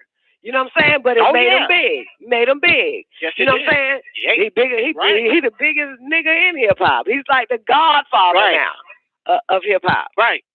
That's true. And he rap a lot of Biggie lines right now to this day. He rap a lot of Tupac lines in his shit. Literally, Drake is made that shit now. So obviously, Jay-Z said, fuck y'all, hindering ass, black ass, hip-hop, 10 Commandment, bastard ass motherfuckers. I do what the fuck I do, and this would make me Hova now. Shit, this would make me be able to sit on the fucking United Nations board of water, motherfucker. Right. Shit. Because he understands business, and fuck that. He understands business. Got fucking 2 congressmen or city councilmen arguing over his lyrics doing goddamn C-SPAN. Come on now. Right. Where you gonna see that at? Right. He knows those are famous lines, and so he incorporated into his works because he knows those are quotables, hip hop quotables. Yeah, so there's a difference between, like Calvin just said, Jay-Z don't care, and that's key because he knows the business, right? Right. And of course, Cardi could give 2 fucks about you motherfuckers. So every time a motherfucker says or take their little time out on their text phones or their keyboards and say, well, she don't write her own shit, that's a lot of fingers and buttons you had to push to say that. Right. But she doesn't give a fuck, neither does the machine. Because when you got a creative machine like that, that's just what it is. You know what I'm saying? It's just like, it's time to break that bullshit. And the rest of the niggas need to come on out. So when their album drop, they need to start giving these young babies they points for writing. These niggas in jail that was writing for Lil Wayne and shit. I know a nigga that wrote for Nicki and goddamn Lil Wayne. And they just paid him cash and walked away. But they should be getting points. They should be eating. That money spent. They should be able to collect a royalty check every 3 months off of that fucking song. You know what I'm saying? So in other words, the hip-hop culture, unbeknown to you motherfuckers, are robbing the writer that wrote the song. These artists are robbing them because they should still see a check every goddamn 3 months from the song. So they only paying them $20,000, $10,000. No, nigga, it ain't bad negotiation, bad business, bitch. It's the fact that they want to stay closeted rappers. Closeted keep their ghost in the fucking closet. But it's all black motherfucking, it's all black. Listen now, it's all black people. And they're paying them to walk away. 20 grand when they could be getting paid a residual every 3 fucking months from the song. You understand now? Mm-hmm. Because these rappers are afraid to come out the fucking closet. They're afraid. They're afraid that you gonna fucking keep typing. He don't write his own shit. She don't write her shit. Right. But somebody walks away with about $10,000-$15,000 when they could be making a residual of $75,000 every 3 months or $150,000 every 3 months as part of the composing as a writer on the songs. Right. Because R&B writers get points on the album. And they also get a fucking check every 3 motherfucking months, even if they wrote a fucking song 20, 50, 70 fucking years ago. They family can still eat off of that. But these little kids that got that badass pen are writing for 50 cents, and 50 only paying them goddamn 20,000 to walk away, and they could have been putting their mama in the house too and getting credits and the best writer of the year. You know what I'm saying? Regarding ASCAP, CSAC, or BMI. You know what I'm saying? The awards. They could have been getting the Best Writer of the Year awards from those award ceremonies that the royalty companies have. You see what I'm saying? They could have been bringing home awards. That's the point. So your whole hip-hop genre is robbing other motherfuckers. They only feed them one time and not residual. Right. So my question then would be, why that's still a practice if you got people like Wayne who's admitted to using ghostwriters. JD, I never heard him admit to a ghostwriter. I know he was lying. The ghostwriter should still be getting a residual off the fucking song, and also been up for a category, Best Writer of the Year award or whatever. You know what I'm saying? Right. I said, then watch Future. I'm right there at BMI. Future is sitting in front of me, and he got the Songwriter of the Year award. And then Future get up there and say, if they accept the award from BMI, this nigga say, God damn it, first of all, I ain't write a goddamn thing. I don't even know how the fuck I get the Songwriter Year award. You know what I'm saying? That's what the fuck the nigga said. So then so my question is like, my statement is, and that's bad business by the actual ghostwriter. Then if they go up there and admit, I don't write my shit, then that's not bad business from the ghostwriters. You got to understand, your nigga race ain't shit. Your nigga race is holding back other niggas off of this goddamn hip-hop 10 commandment bullshit, thou shalt not. I don't know who started that bullshit. As a cover. Absolutely. So they're using it as a cover to continue shit, but there are other people that could be eating as well as 50 Cent, as well as Lil Wayne, constantly eating off of a hit song that they wrote for them motherfuckers. And they still could get 50-50 off of it. You know what I'm saying? So when you see the album, if anybody got anybody album, you only see one writer, and that could be just Tupac. But you might see 7 producers. You know what I'm saying? And if I was in the studio with Tupac, and I'm just sitting there in the studio with Tupac, and I say, no, I don't like the way you say that. Say it this way. Don't say, you know what I'm saying? Look up. Mm-hmm. Look up and to the sky and say, keep your head up. And he uses that. That would be my point off that fucking song. That my name will have to go on that bitch as a writer any fucking way on his album. But if I wrote goddamn 50% of that fucking song, keep your head up, because this nigga got brain freeze, then nigga, my name should be on that motherfucker too, and I can get a residual off that damn song. That song is still being played today. Who's eating off of it? You know what I'm saying? That's if, in fact, I'm just saying as an example, if I was his ghostwriter, I would have just got paid $10,000 here, bitch, bye. He's going to get all the royalties off of this as the writer, as the composer. You see what I'm saying? Yeah, everybody gets paid in the music industry, in the music business. That's what the fuck I'm trying to tell y'all, dumbasses. Everybody gets paid. The engineer gets paid. The fucking producer get paid. The goddamn writer gets paid. Okay? Only in hip hop, no one gets fucking paid. If I wrote the fucking song, I wouldn't get paid. I'll only get paid up front and get kicked out. Nobody would know I exist. You know what I'm saying? My name and recognition is not on albums. You know what I'm saying? I don't see a royalty check every motherfucking 3 months. I just only got paid $10,000 to write that goddamn song for 50 Cent. I'm using him as an example, and that's it. Meanwhile, 50 Cent buys goddamn Mike Tyson mansion off the song that I made, and I only got $10,000, and I only paid my mama rent and bought me some Jordans and a fat ass necklace in hopes that the motherfucker called me again to write another hit song for him and get another 10 grand. When I could be, see, that's why I said that black genre shit, that hip hop shit, it stagnates everybody. Outside of hip hop, pop, rock, R&B, heavy metal, everybody eats. The writer, the composer, the engineer, the producer, the mixer, everybody eats. Whoever had a hand in that goddamn song, if it was 7 writers, their name is mentioned and they get a check in the mail every 3 fucking months. That's the point. But in hip hop, everybody's robbed. Everybody only eat one fucking time, with the exception of the producer, the engineer, possibly, and the goddamn artist itself. But whoever wrote that fucking song walks away with $5,000 and that's it. Name is never mentioned. Checks are never mailed constantly. So that's why that's why I was demanding that niggas need to stop that he go writing shit. The word ghost writing means that ghost ain't got no flesh.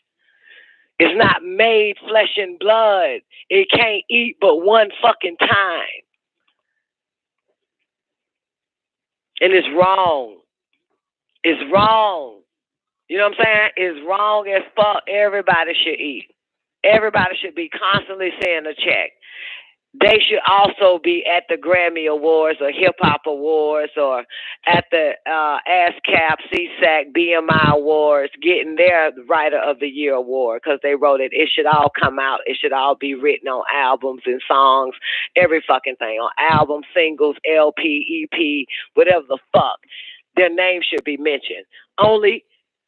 See, that's why I don't fuck with that shit. You know what I'm saying? Because y'all have no idea the Negro masses, because of that bullshit, they got ghostwriters, and because they don't write their own shit, they are hiding people's other success from you. Y'all know damn well we got some good ass writers out there. We just don't know who the fuck they are. But your favorite song was not written by your artist. It's listed as your artist wrote it. You can't believe that shit. You should know you can't believe that shit by now. You know what I'm saying? So somebody is missing. Somebody's family should be in mansions, should be out the hood by now. Right. True. A lot of people's families, just like goddamn them old white writers who write for Beyonce and black writers who write for goddamn Justin Timberlake and all them motherfuckers. Everybody name on that shit. Goddamn it, that's how Missy Elliott was eating. Goddamn it, name on every goddamn. Yeah. I mean, when it comes to that shit, like, come on now, shit, that's my verse. How you think Candy is eating? Because that's TLC. TLC ain't a rap group. So they went to Candy and said, goddamn it, no scrubs, let us have that shit. Candy name is Missy. Right. Candy gets to eat. She's overworked. She's worth over $50 million fucking dollars because she is a writer. You know what I'm saying? So you can tell there's a difference. Only in fucking hip hop. Only in hip hop. If Candy was writing for some rapper bitch, this bitch would be broke as fuck and we wouldn't even know if the bitch exists or not. You know what I'm saying? That's the point. The rap genre, that fucking bullshit street cred ass, thou shalt not fucking get the help writing your rap, bitch, is gonna have the rest of the fucking black race poor as fuck. Cause everybody can fucking write. Every nigga can fucking write a rap. Every nigga can write a song. But they're robbing these motherfuckers. They're robbing them. Right. Yeah. Right. So my question supposed to be a whole bunch of niggas on MTV Cribs, Twain. And they'd be like, who the fuck is that nigga? That's the nigga that wrote goddamn Masterpiece shit. Oh shit, I didn't know he wrote. That's how it should be. Who is this producer? That's the nigga that produced such a. That's how it should be when it comes to hip hop. Like, oh shit, okay, we should learn. Let me tell you, motherfuckers, something. None of you niggas really know the hip hop culture, the behind the scenes shit. None of you niggas really know because we're supposed to know really who wrote that goddamn song, Candy Shop. That 50 Cent thing. We should really supposed to know the nigga right now if I say who really wrote it. Who wrote it? You know, instead of somebody believing what's written on the album, we should really know the fucking truth who wrote Candy Shop. That's what I'm saying. So the black race has always been liars and deceivers, and it still got you thinking Tupac. Still got you thinking 50 Cent. Still got you thinking goddamn whoever the fuck else. And that's not the case. We should know. And these people should be eating too. You know what I'm saying?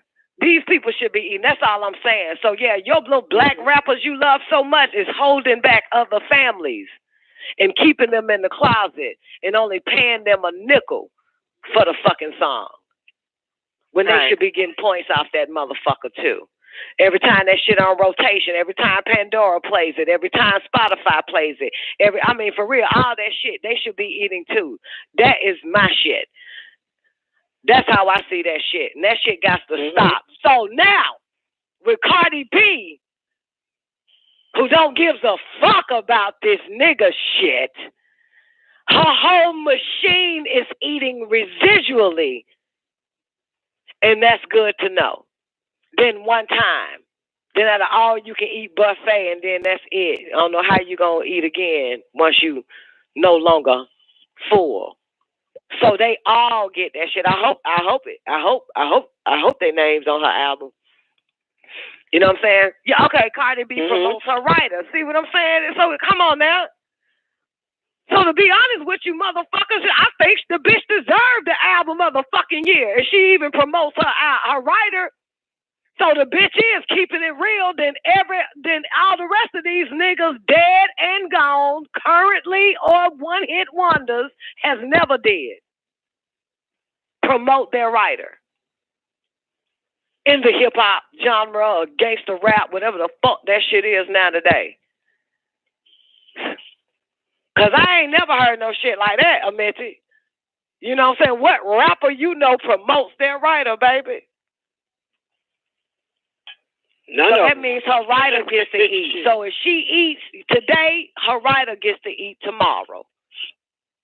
So her writer, whoever's writing for her, gonna always eat. So that means if that writers die, the children will inherit the fucking checks, just like everybody else. The royalties. One thing about royalties, you could die and your kids will still eat off that check. And their kids can eat off that check. And their kids can eat off that check. Right. It never stops as long as the songs is being played or used in any form. So, you got to give it to Cardi. You got to give it to the machine or the one that motherfucking came to and said, bitch, we're going to listen to Don NICOLEONE, bitch, and you're going to come out and you're going to say these motherfuckers you got writers so everybody can fucking eat. Because I talk about this shit. I've been talking about this shit for 10 years straight since I've been on radio. Trying to get that shit in you nigga heads. Ghostwriters need to come out the closet by having these old fake ass, rapping ass, hiding in the closet ass niggas only the ones eating and not the writers, and that's a hit song. All hit songs, everybody need to eat. Every song that come out that makes albums, everybody need to fucking eat. Fuck that shit. All day, everybody needs to eat. And to be honest with you, you'll find out that there'll be more black writers getting all the fucking awards. And more and getting out the hood faster than any goddamn body. Cause goddamn it's niggas in jail that I know write for some of these artists that's out now. And they fucking moguls. You know what I'm saying? Right. These niggas rich as fuck. But these niggas these niggas, you know what I'm saying, get a couple of $1,000 sent to their mama.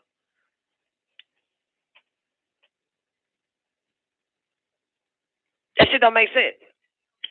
Yeah. So, anyway. That's it. Shit. Anyway. So, yeah. All right, welcome to the Don Nicoleone Show. Okay, look, I got Cardi B though, real quick. I gotta hear what she has to say about some shit, about her winning that Grammy and what motherfuckers had an issue with. Let me see if is the play button on here? No, that's not a play button. That ain't a play button. Give me 1 second. Let me open up WGAG radio mic. I'm muted. In her video and action. It's not my style for people to put other people down to uplift somebody else. That's not my style, and that's not what I'm with, and I don't support that. However, I've been taking a lot of shit today. I'm seeing a lot of bullshit today, and I saw a lot of shit last night, and I'm sick of this shit. I worked hard for my motherfucking album. I remember last year when I didn't want for Bodak Yellow, everybody was like, Cardi got snubbed, Cardi would have got snubbed. Now this year's a fucking problem. My album went 2-time platinum, my nigga. And every chart that there was, my album was always top 10. #1 album as well. I fucking worked my ass off, locked myself in the studio for 3 months, my nigga. Didn't want to sleep in my own bed, sometimes for 4 days straight. Pregnant. Some songs couldn't even get on the fucking album because my nose was so fucking stuffy from my pregnancy. Niggas couldn't sleep. Niggas couldn't do shit. While everybody was harassing me like, you're not gonna do it. We know you pregnant. Your career is over. That shit dwelling in my fucking mind while I'm working. Oh, man, is there some more of her rant? Damn, that was pretty good. It's not my style for people to put other people down to uplift somebody else. That's not my style, and that's not what I'm with, and I don't support that. However, I've been taking a lot of shit today. I'm seeing a lot of bullshit today, and I saw a lot of shit last night, and I'm sick of this shit. I worked hard for my motherfucking album. I remember last year when I didn't want for Bodak Yellow, everybody was like, Cardi got snubbed, Cardi would have got snubbed. Now this year's a fucking problem. My album went 2-time platinum, my nigga. And every chart that there was, my album was always top 10. #1 album as well. I fucking worked my ass off, locked myself in the studio for 3 months, my nigga. Didn't want to sleep in my own bed, sometimes for 4 days straight. Pregnant. Some songs couldn't even get on the fucking album because my nose was so fucking stuffy from my pregnancy. Niggas couldn't sleep. Niggas couldn't do shit.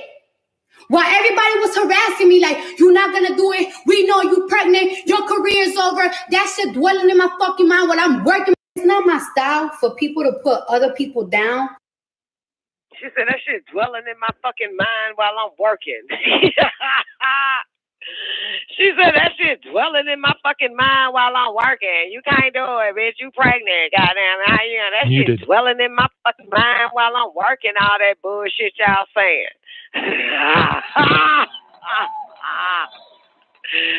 Oh shit, you got goddamn. That shit all in my fucking head and shit. I'm trying to focus. Pregnant, nose stuffing, full of mucus, and I hear y'all voices in my fucking head. Trying to concentrate and shit. Trying to do that. Ooh, he's so handsome. I like it like that. Then y'all bitches, hear y'all fucking voices all in my fucking head. You fucking hating ass naysayers and shit. Oh my God. Anyway, so on the flip side of town, that caught it right there. But on the flip side of town, Ariana Grande comes out before she deleted her shit and said Cardi B Grammy win was bullshit. I am gonna move the fuck on from. She's the most shitted on in the world wide web of social media. She needs to shut the fuck up. But Cardi B, boys and girls, has deleted her Instagram account after criticism over her Grammy win and Tom Petty shout out. So, of course, she made history as the first female rapper to win a Grammy for Best Rap Album. So she's just the first. She's the only one. So a whole bunch of niggas been winning. God damn it, can we give applause for that? Nothing but niggas been in that rap genre at the Grammys, but she's the first female to win that. Okay, so that's good for her. You know what I'm saying? I mean, she do that. I mean, album was better than motherfuckers in my book. But anyway, so this coming from Sandra Rose, but an insider who is close to Cardi B's camp and friends and family are concerned about Cardi B's mental health and are generally her well-being after she was heavily criticized for winning a Grammy. But anyway, the insider says that Cardi had a meltdown after reading social media comments from music critics who say she didn't deserve to win a Grammy over rappers Travis Scott and Pusha T. Travis Scott was in that bitch. Who the fuck is Travis Scott? Her management reportedly begged her not to respond to the backlash on social media on yesterday, but she did it anyway. She recorded an expletive-filled rant, then deleted the video, and then deleted her account. She said, "I cried because I know the hell I went through making this album, blah, blah, blah, blah, blah, blah, blah, blah, blah." So, yeah. And so, yeah.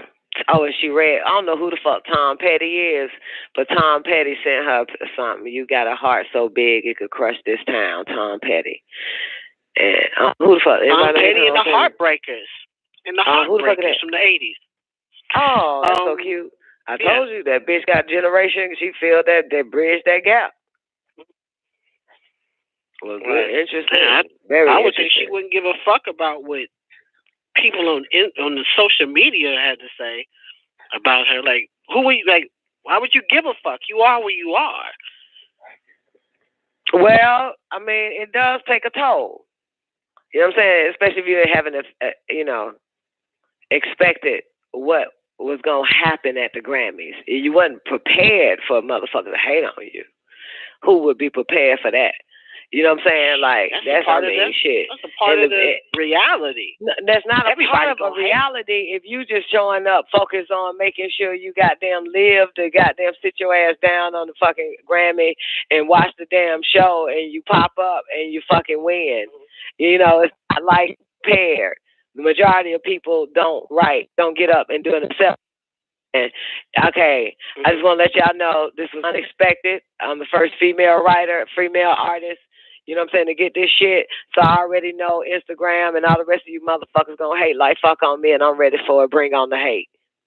You just don't expect that shit. You just don't expect it. You just don't expect the fucking, and it's from big celebrities. That's what hurt her the most. It ain't just from your low life ass and my low life ass and Twink Star nothing ass and self-guided dumb ass.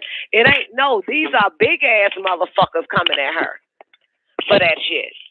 You see what I'm saying? You wouldn't expect, like, you know, motherfuckers you look up to shit on your ass, or motherfuckers, you know what I'm saying, you grew up listening to their music to fucking take a shot at you. The hate on you. You don't expect these little big ass niggas to say some old fuck shit. That would hurt. That would hurt. Yes. And all you did was inspire to be just like their ass, and they shitting on your ass because you got the best album of the fucking year award. Who does that? That would hurt. That would fucking hurt. It would hurt me, motherfucker. And I'm less hurtable. It would hurt me. Cause I ain't gonna lie, I was hurt when my daughters shitted on me.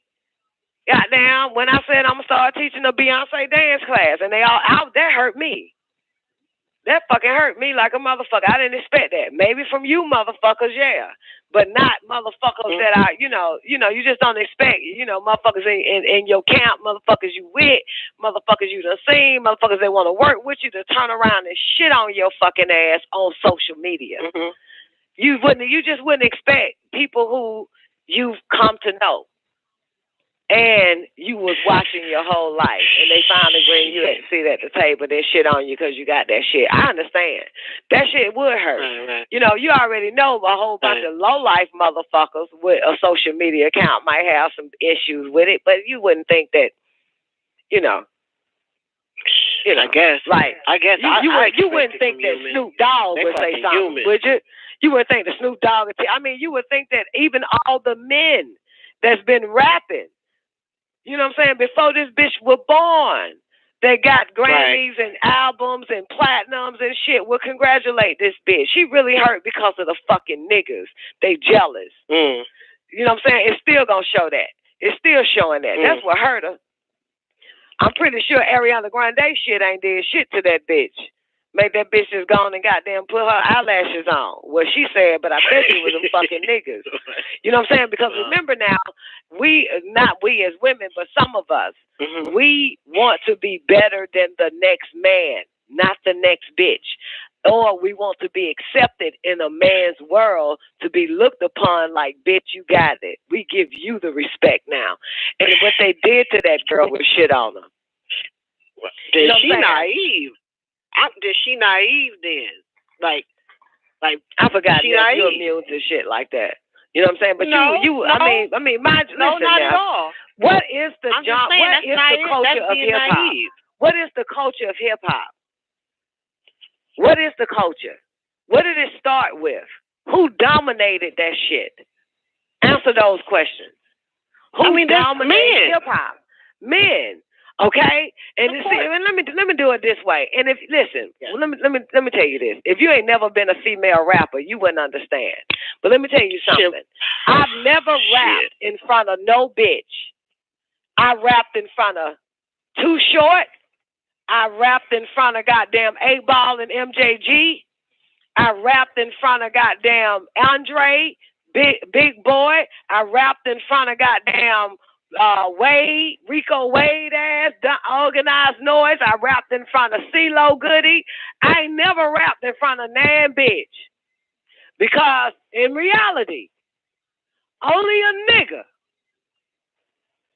can rate you. Only a nigga can rate you. A male can rate you. Okay?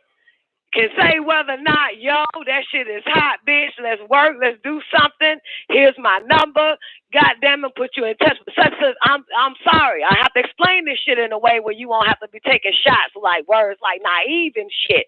So, in other words, to get niggas bumping your shit and you a fucking female, and I ain't talking about homosexual niggas, okay? Just niggas bumping your shit and backing you. Men, you know what I'm saying?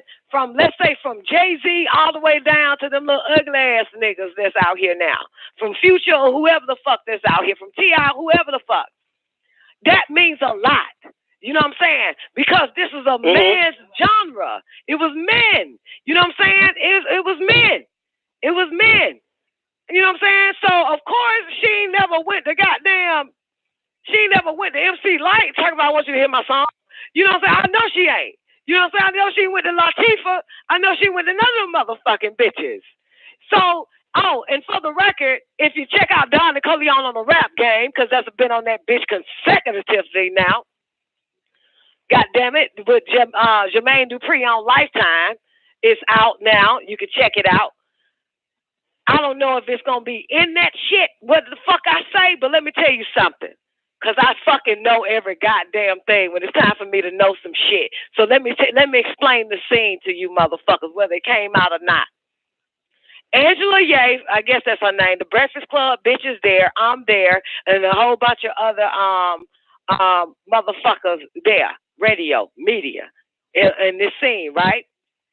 Okay. Now, anybody watching the rap game now, so you already know the contestants of Jermaine Dupri, the rap game, right? It's 3 girls and 2 boys, right? 3 girls and 2 boys, okay? I know nothing, okay? When I show the fuck up last year for this filming, follow me closely, Neff. When I show up, all the kids are on the stage, right? And we got to interview them, ask them some questions and shit like that. Now they gone. Speed this shit up, right? Remember, 3 girls, 2 boys. Before the kids left, somebody asked a question from some media outlet, and the question is this. Wait a minute. Aminti, did it already come out? Did it come out yet? My scene that I'm on the rap game? Is that what you're saying? Oh, not last. No, this rap game that's out now. Okay, anyway. But here's the scene. Somebody from the media asks the question, if you had to battle anybody on this stage, who would you battle? Now, mind you, it's 3 girls and 2 boys. Okay? 3 girls and 2 boys. They probably cut me off on this one. But I'm just giving you what the fuck happened, whether it makes the cut or not on the show. I don't give a fuck. The two girls who are close to each other, they two dark-skinned chicks, they said we will battle each other. Okay? The two girls now. All right? All right. The boy rapper says he would battle the other girl, not the two girls. Remember, it's three. So I'll say two dark-skinned girls and one light-skinned chick. So the first dark-skinned girl says she'll battle the dark-skinned girl. The dark-skinned girl says she'll battle the dark-skinned girl. They'll battle each other. Okay? You got it? Then it came to the boys. The boy said he'll battle the light-skinned girl. The other boy said he'll battle the light-skinned girl. Okay? Now, all right? Don made a mental note. Now, all the kids are gone. Okay? JD comes to all of us and says, so what y'all think? I'm just hearing all this yapping and shit. Well, we don't like the light-skinned bitch. She kind of fucked up. Whoop, the whoop, the whoop. She ain't do good. You know what I'm saying? Her music was all fucked up. You know, she ain't really confident, da-da-da-da-da. Everybody saying this shit. Now, it's this one nigga you gonna see on there that had time to spend with all the fuck kids, right? Now, mind you, I don't know what the fuck's going on. Okay? I just got 4 eyes I can see. I don't know what the fuck is going on, okay? All right? Okay? So anyway, I jumped up. I said, that's all bullshit, okay? I said, that's bullshit. I said, if all you dumbass fucking niggas reporting ass music fucking think you know everything, pay the fucking attention. I said, even though that girl fucked up performing with us, but the two niggas said they will battle her. The boys said they will battle her. They didn't even say they will battle each other. They said they will battle her. They didn't even say they will battle the other two bitches that everybody like because they dark-skinned and conscious, I guess. I don't fucking know. And I said, they said they will battle her. I said, no matter what we saw an hour ago when that girl performed and fucked up don't mean shit. I said, males run the genre. Males decide what bitch is hot, what bitch they will even put on a fucking song with their ass. And what we're looking at here is they would be willing to even have her on a fucking album than them other two bitches y'all telling JD to go for. And when I said that shit, right? Some big nigga, I don't know this nigga, but y'all, I guess y'all know this big wig and radio, right? He tried to argue the shit down. I don't know if it's gonna make it though. If it's gonna make the episode. He tried to argue it down about homegirl. And then JD backed me up. Gave me some information I had no idea existed. JD said, nigga, just last week when we was filming, you even said that the bitch was good. That the light skin, I don't know the girl now, I'm just adding in. That the bitch was better than every goddamn body. When you had a one-on-one with all of them, you said she was the one. See what I'm saying? And here I am just showing up after they team taping as media and able to pick that shit out that it's her. Just off of the question that one of the media outlets said and the two niggas chose her to battle. So now, Neff, back to you.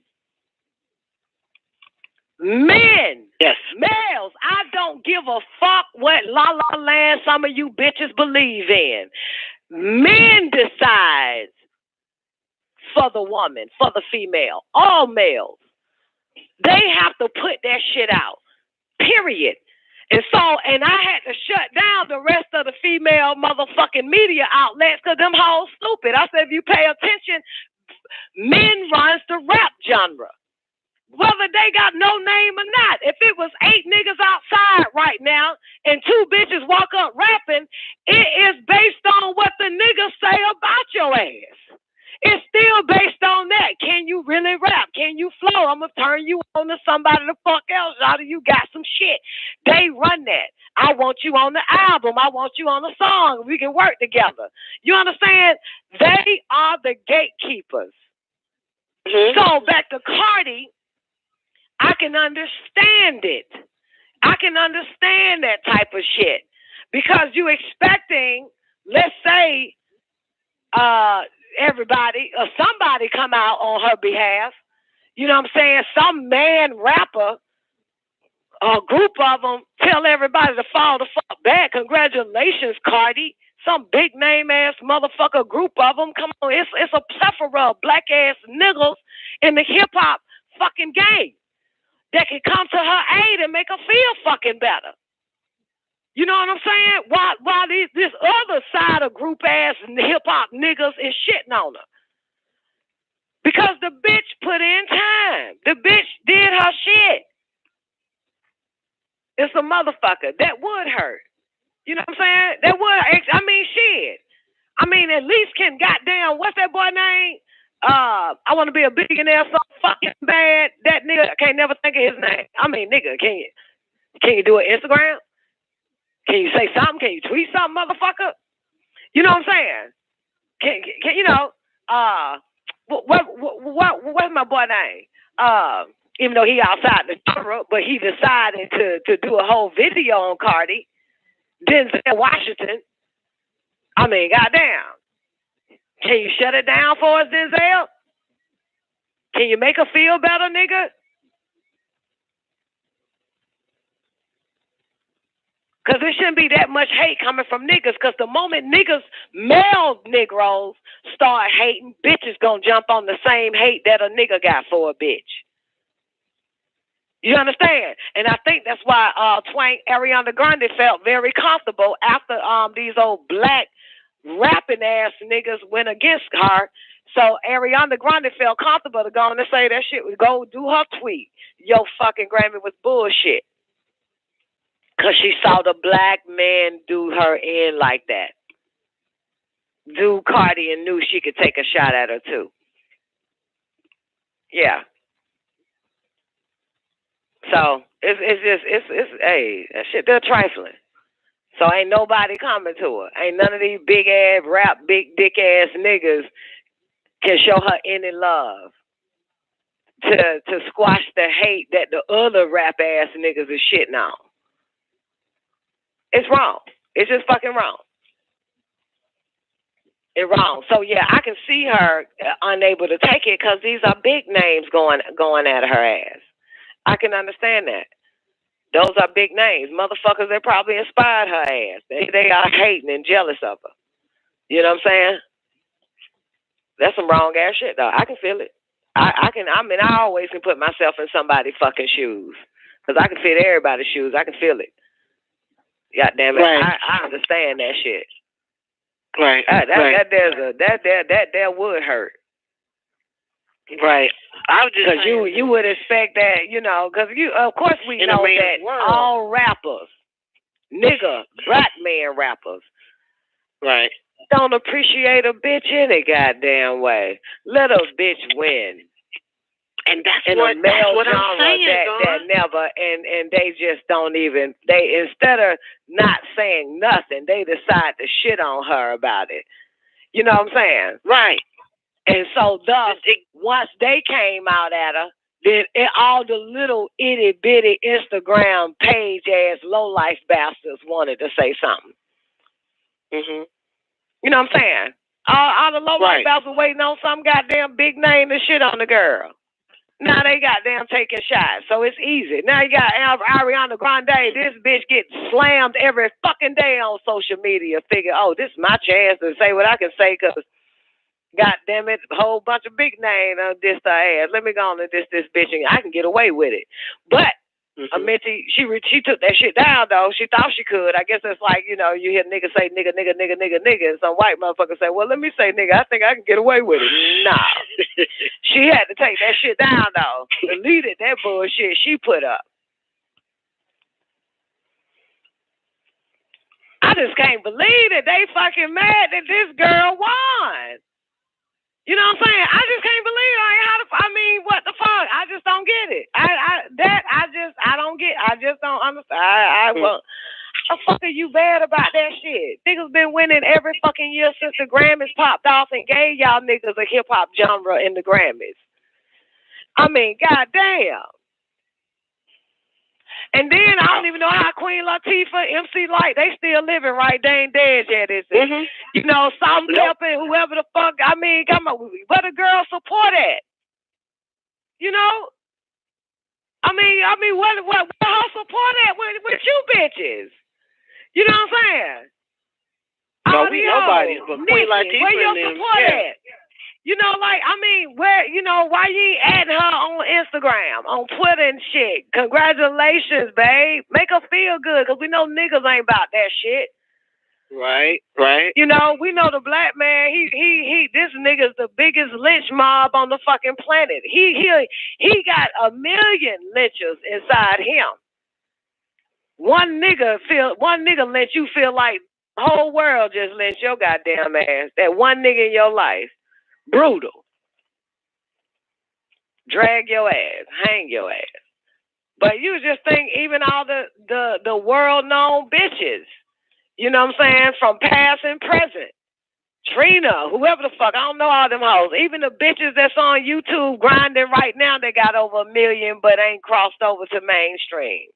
Right. Just goddamn, I mean, you would just think, you know, I don't get it. I don't get. I understand, black man. You're fucking nasty. You disgusting. No matter how great you think you are, you still ain't shit to me. Because you're jealous. And anybody jealous, you ain't shit. You know what I'm saying? Anybody got a problem with, I mean, you ain't got a problem with Rosa Parks, fuck boy. You'll mention her ass every fucking chance you get in your rap. Well, for Rosa Parks, fuck boy, you wouldn't even be at the front of the bus. According to y'all. Well, for Harriet Tubman, nigga, you still would be a slave. So it's like, you know, like, it's just, black niggas. This is what happens when you let black niggas control a section of music genre. This is what happens. Anyway. Oh, well. Right. Shit. Hey. Yeah, don't tell him. Nobody gave who snapped on her. I wish we could find who snapped on her. You know what I'm saying? Who did it? I remember seeing one motherfucker, one big ass name that had an issue with it. But I can't remember who it was. So many of them motherfuckers. Don, you have really spoke to me today. Really? What did I speak to you about, ZZ? Sister X. It's just, hey, this shit. It show you the, you know, the hate. You know? Mm-hmm. Because them 3 nigga albums suck as fuck. But all of them black males in the hip-hop genre still didn't want that bitch to win. You see what I'm saying? Knowing that none of them niggas listen to them niggas' albums from Mac Lamar all the way to Travis Scott. Shit, ain't none of them niggas but still pissed off. Cause just let them band win. You know? They still just mad. They don't even support them niggas. They ain't even never been featured on none of their albums. God damn it, they ain't even did a song with none of them niggas that was nominated. They didn't give a fuck long, bitch, you ain't supposed to win shit. That's how they see that. Niggas supposed to, black man supposed to win. Every fucking year. Not no fucking black woman, not no female, not none of that shit. Yeah, so everybody mad. Because it lets you know, it really lets you know that that rap is a black man's playground. Because everybody mad that bitch get her own swing. That's all. It lets you know. Especially everybody yelling, I don't understand how the fuck she got that shit. How the fuck, with all the other great motherfuckers, great like who, bitch? Bitch, she's the first to get something that nasty niggas been getting their whole fucking life. like what the fuck? And y'all know damn well boys will always dominate the playground unless they want to fuck you behind the goddamn swing somewhere, sliding board, hump you. They always will. They'll even dominate the basketball court. I mean, they can't play, and we still goddamn they'll dominate that shit at the park and shit. You can't even fucking goddamn play hopscotch with a bunch of nickels done dominated the damn court outside. You can't even ride your bike on the damn court. Your mama say ride your bike right down basketball court. Ain't no niggas here right now. They come and push that child out the way. We about to play ball, 21. Full court, fuck that. 4 innings, 4 quarters, motherfucker. Get your ass on. You and your bike and your big wheel. Get the fuck out of here. They dominate. Period. So basically, it's amazing how they even get bitches to associate how the fuck she win. That just lets you know subconsciously, you know it's a man's world when it comes to hip-hop. Subconsciously to make that statement. Like it's supposed to be another nigga win that, but who I never knew that that damn bitch ever won, and I never knew that niggas was always winning album of the year because I don't fuck with the Grammys. You know what I'm saying? So I never knew either or until people started yelling and kicking and screaming that Cardi won. Won what? Hip-hop album of the year. What's wrong with that?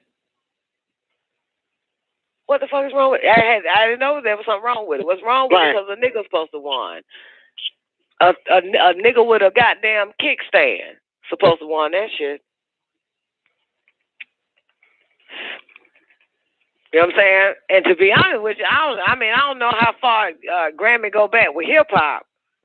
I'm kind of fucked up that Salt-N-Pepa ain't never won. Now I'm mad. Who won that? Now, if LL won that shit doing Salt-N-Pepa, I can understand. LL album was bad to the bone all the way through. But I guarantee you, I don't even know if they ever nominated Neff. Salt-N-Pepa? Any other, any female. You know what I'm saying? Way back. You feel me in the back? I don't even know if they were ever nominated for Album of the Year at the Grammys, for Hip Hop Album of the Year. Amongst other niggas. I have no fucking idea. I'm sure we can find out real quick. She won Album of the Year at the Grammys. Minty. Lauryn Hill.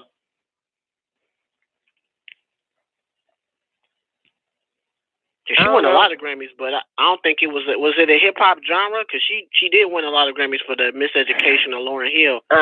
But was that hip hop album of the year?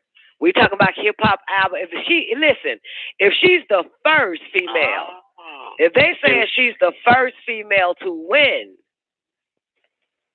hip hop album of the year, if she's not, then that's a misnomer. Then everybody got a misunderstanding. If Lauren did, yeah, she won Grammys. I remember with the Grammys when everybody won a goddamn Grammy. We talking about the Hip Hop Album of the Year award goes to. Right. She probably had the song, video, of the year, hip hop video of the year, hip hop whatever. But they're saying that she is the first female to win. Right. The hip hop album of the year. So, yeah, that's what they're saying. Oh, gotcha, yeah. And now Travis Scott fucking depressed and devastated because he ain't win. This shit just got posted. This nigga's having a nervous breakdown after his emotional loss at the 61st annual Grammy broadcast Sunday. He was scheduled to perform. He don't want to do it. Angry ticket holders ride it. He all fucked up and depressed.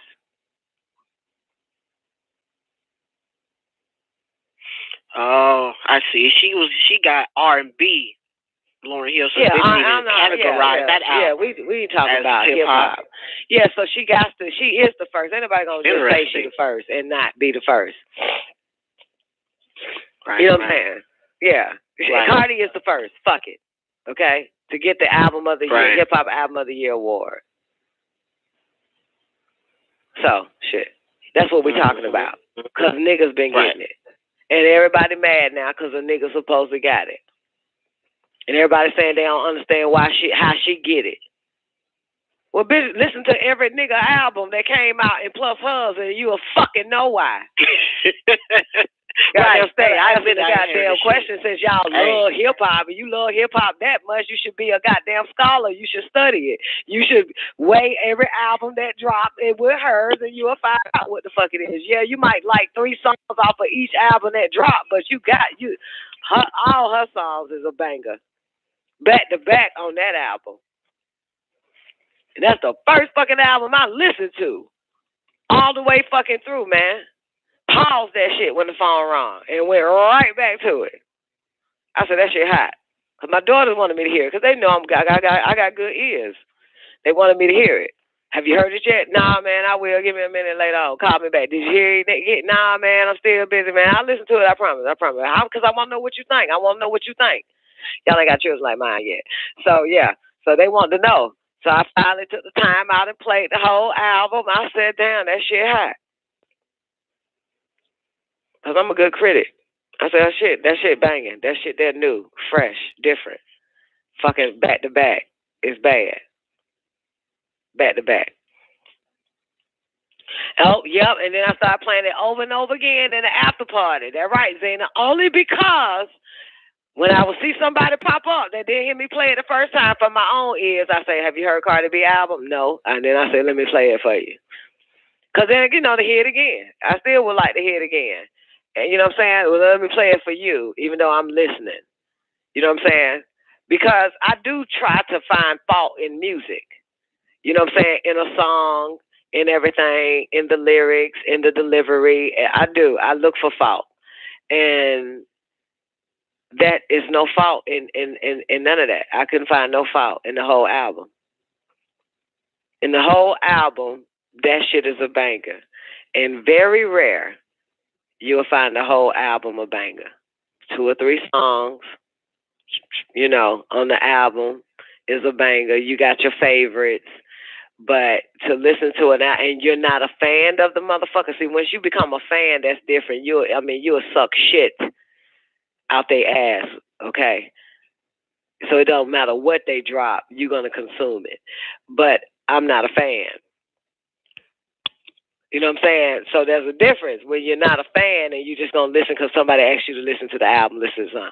I get album songs sent to me every day. People want me to hear their song and listen to their song and critique it, tell them what they think. This is because they need my ears. You know what I'm saying? These are just artists that's out and artists that that's coming out. And I help also choose the single on albums, which you don't know nothing about. I help choose singles. So some of the singles that you hear today, just some, or yesterday or 5 years ago, understand that I chose that song to be the single for your ass to fucking get hooked on. So I choose singles for albums as well. So, and my daughter, that's one thing my kids can't shit on me about. Now, they shit on me dancing and trying to teach that Beyonce shit. But when it comes to music, they know to bring it to me. They know to bring it to me because they've seen motherfuckers, celebrities, send me the whole album and choose the single.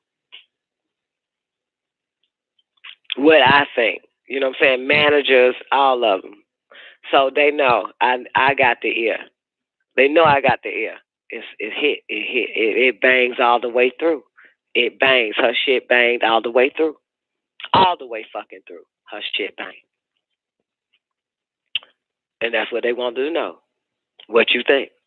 I said, and they know I don't like Cardi. You see what I'm saying? See, there's a difference. I don't like Cardi. But truth is truth. There's a difference when somebody don't like somebody that they end up keep creating negative opinions. But I don't knock nobody's. If it's a hit, it's a fucking hit. I don't give a fuck if you fucked 80 kids. If you're a fucking pedophile, if it's a hit, it's a goddamn hit. And I hate pedophiles. But if it's a hit, it's a fucking hit. Okay? There's a difference. You know what I'm saying? There is a difference. Yeah, there is a difference. That shit is a hit. It's a banger all the way through. I swear to God. And it's been a long time since I've actually heard a full album, and it's a hit all the way through. Confessions, all the way through. Usher Confessions, all the way through. I know hits before they come out. A full album hit, that motherfucker there gonna break records. I can tell. I can hear that shit. I can hear it all. You know what I'm saying? All the way fucking through. And it's very hard to pull off an album. And it's a hit all the way fucking through. Every fucking track. It's hard to do that shit. You know what I'm saying? Okay, no. Maybe you don't. Maybe you ain't never did an album to know it's hard to have a banger after banger after banger after banger after banger. I know that. When you in the lab. When you in the lab. Yeah. You know what I'm saying? Or, you know what I'm saying? Or when you hear a full album and you already done chose which ones is really your favorites.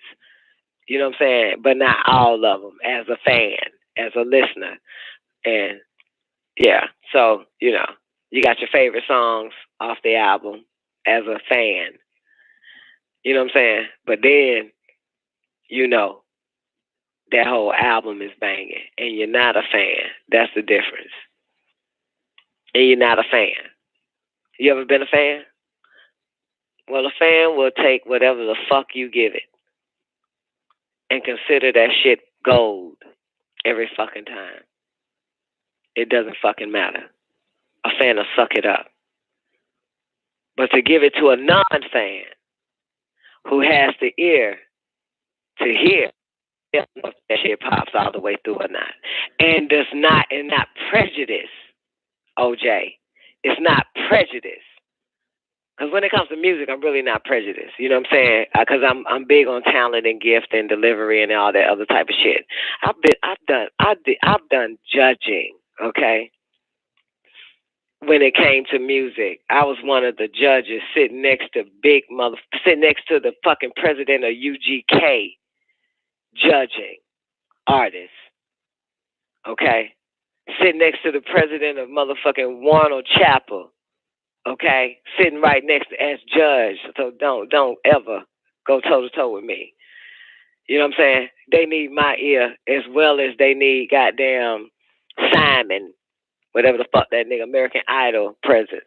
So, because I don't discriminate at all. As a matter of fact, in one of the judges' shits that I was judging on, it was this chick, and all the judges shitted on her, black girl, right? They all shitted on her, except for me. I told that bitch she bad. And I didn't know I'll see her again. I didn't know I'll see her again years later. But how I end up seeing her is because I end up getting my hair done, and she also a beautician. She do hair. And she remembered me. And I remember her. She stayed in my heart for real. And she said, "You're the only one of those judges that said I got it. Everybody else said I didn't." They shitted on her. One, because she was black as fuck. Okay, black as fuck meaning the regular, beautiful brown color. But mind you, these are men judges. I'm the only female judge there. They're all black. They all got platinum records. They all have put out In Sync, and all the rest of them motherfuckers had a hand in all them type of ass niggas. But they all shitted on her because she was black. She was dark skinned. You know what I'm saying? Make a long story short, we stayed in contact. We still in contact today. This bitch, now I don't know this nigga, but she told me she on tour with the motherfucker. She was also on tour with Wale. This is years later now. The bitch went on tour with Wale and sang something. This years ago, but years later, okay? That she went on tour with Wale. Now mind you, she, you know somebody, right? Now she's with Beethoven or somebody. She's touring with him. Beethoven. I'm sure Amenti know who the fuck I'm talking about because I don't keep up with these niggas now. Now she signed to him. Beethoven and they on tour right now. The same one I said gonna make it. Same one. Yeah, she with him. Yeah, I judged her. properly. While even the niggas who got fucking platinums on their fucking walls shitted on her. Okay? Shitted on that girl. I judged her justly. And she was Zaytoven, the sign of, and that nigga sound like a $100 million deal. Okay? Yes. Look her up. Find out on your own. I give you too many names, man. That's too much. You'll be like, hey, I fuck with Don NICOLEONE. I ain't got time. No, find it. Yeah, that's my baby. Y'all gonna see her. I ain't saying her name, but that mine right there. I'm a damn good judge of talent. And remember now, like I said, them niggas got hits. Some of them motherfuckers, you still listen to their music today that I was sitting next to that was judging. And they got platinums. And they got Grammys on their fucking walls, too. I ain't got shit. But some eyes and some good-ass fucking ears. And I don't judge when it comes to music. When it comes to gifts and talents and shit, I ain't judging you because you're a black bitch. I might judge your ass and say lose some fucking weight. But bitch, you can sing. You got it. You know what I'm saying? I can't, yeah. But yeah, they all misjudged her, and they sitting with platinum fucking goddamn Grammys and awards and shit in their house right now. And look where she at. She said, because of you, I kept going. I still do it, still work, still go hard. That's what she said, because of you. She said, when all them niggas who dominates R&B and fucking rap shitted on me, it's because of you I kept going. And this was about 10 years ago. Maybe 5, 6. Now the bitch goddamn back touring. Now she touring overseas and shit, hitting them all up with Zaytoven. Yeah. That's why I really have to say, man, you cannot let black men be the judge. And I hope Cardi B knows that. You can't let them judge you, baby. You can't let them take that first shotgun and let off the first round. You have to ignore them because they did that shit. They did that shit to that girl. Made her feel, turned her blessing into a curse. You know what I'm saying? Because the black man, as a whole and as an individual, has the power to get you to turn your blessing to a curse. Trust me, because I had plenty of black men. I ain't had a white man yet to say it's them crackers. I ain't had a white man. I'm going to put yet by it, too. So I can tell y'all there is a difference. But I don't have much long to live, and I ain't trying to throw myself back in the nasty, filthy man cage to prove to you motherfuckers that it's on both sides. But I noticed that a black man as a whole or as an individual can get you to turn your blessing to a curse. And that was a blessing for her. And she said as a curse. She couldn't take it because they cursed her out about it. Cursed her out. And I live like that too. I lived like that for a long time. They real slick with it. She's supposed to be rejoicing. Her Instagram's supposed to still be on there popping. And motherfucker be like, hey, what's up, man? She should be showing that shit off right now. Look, motherfuckers, I got my Grammy, bitch, first female back. You know, brag, bitch. Brag. Shove it in their fucking face, bitch. But a nigga can get you to walk away from your blessing, get you to hate it. Hate it. Hate what was given to you. That self-betrayal shit. And why? And look now. Didn't Offset go the fuck off on somebody that was fucking with her or him cheating or some old shit?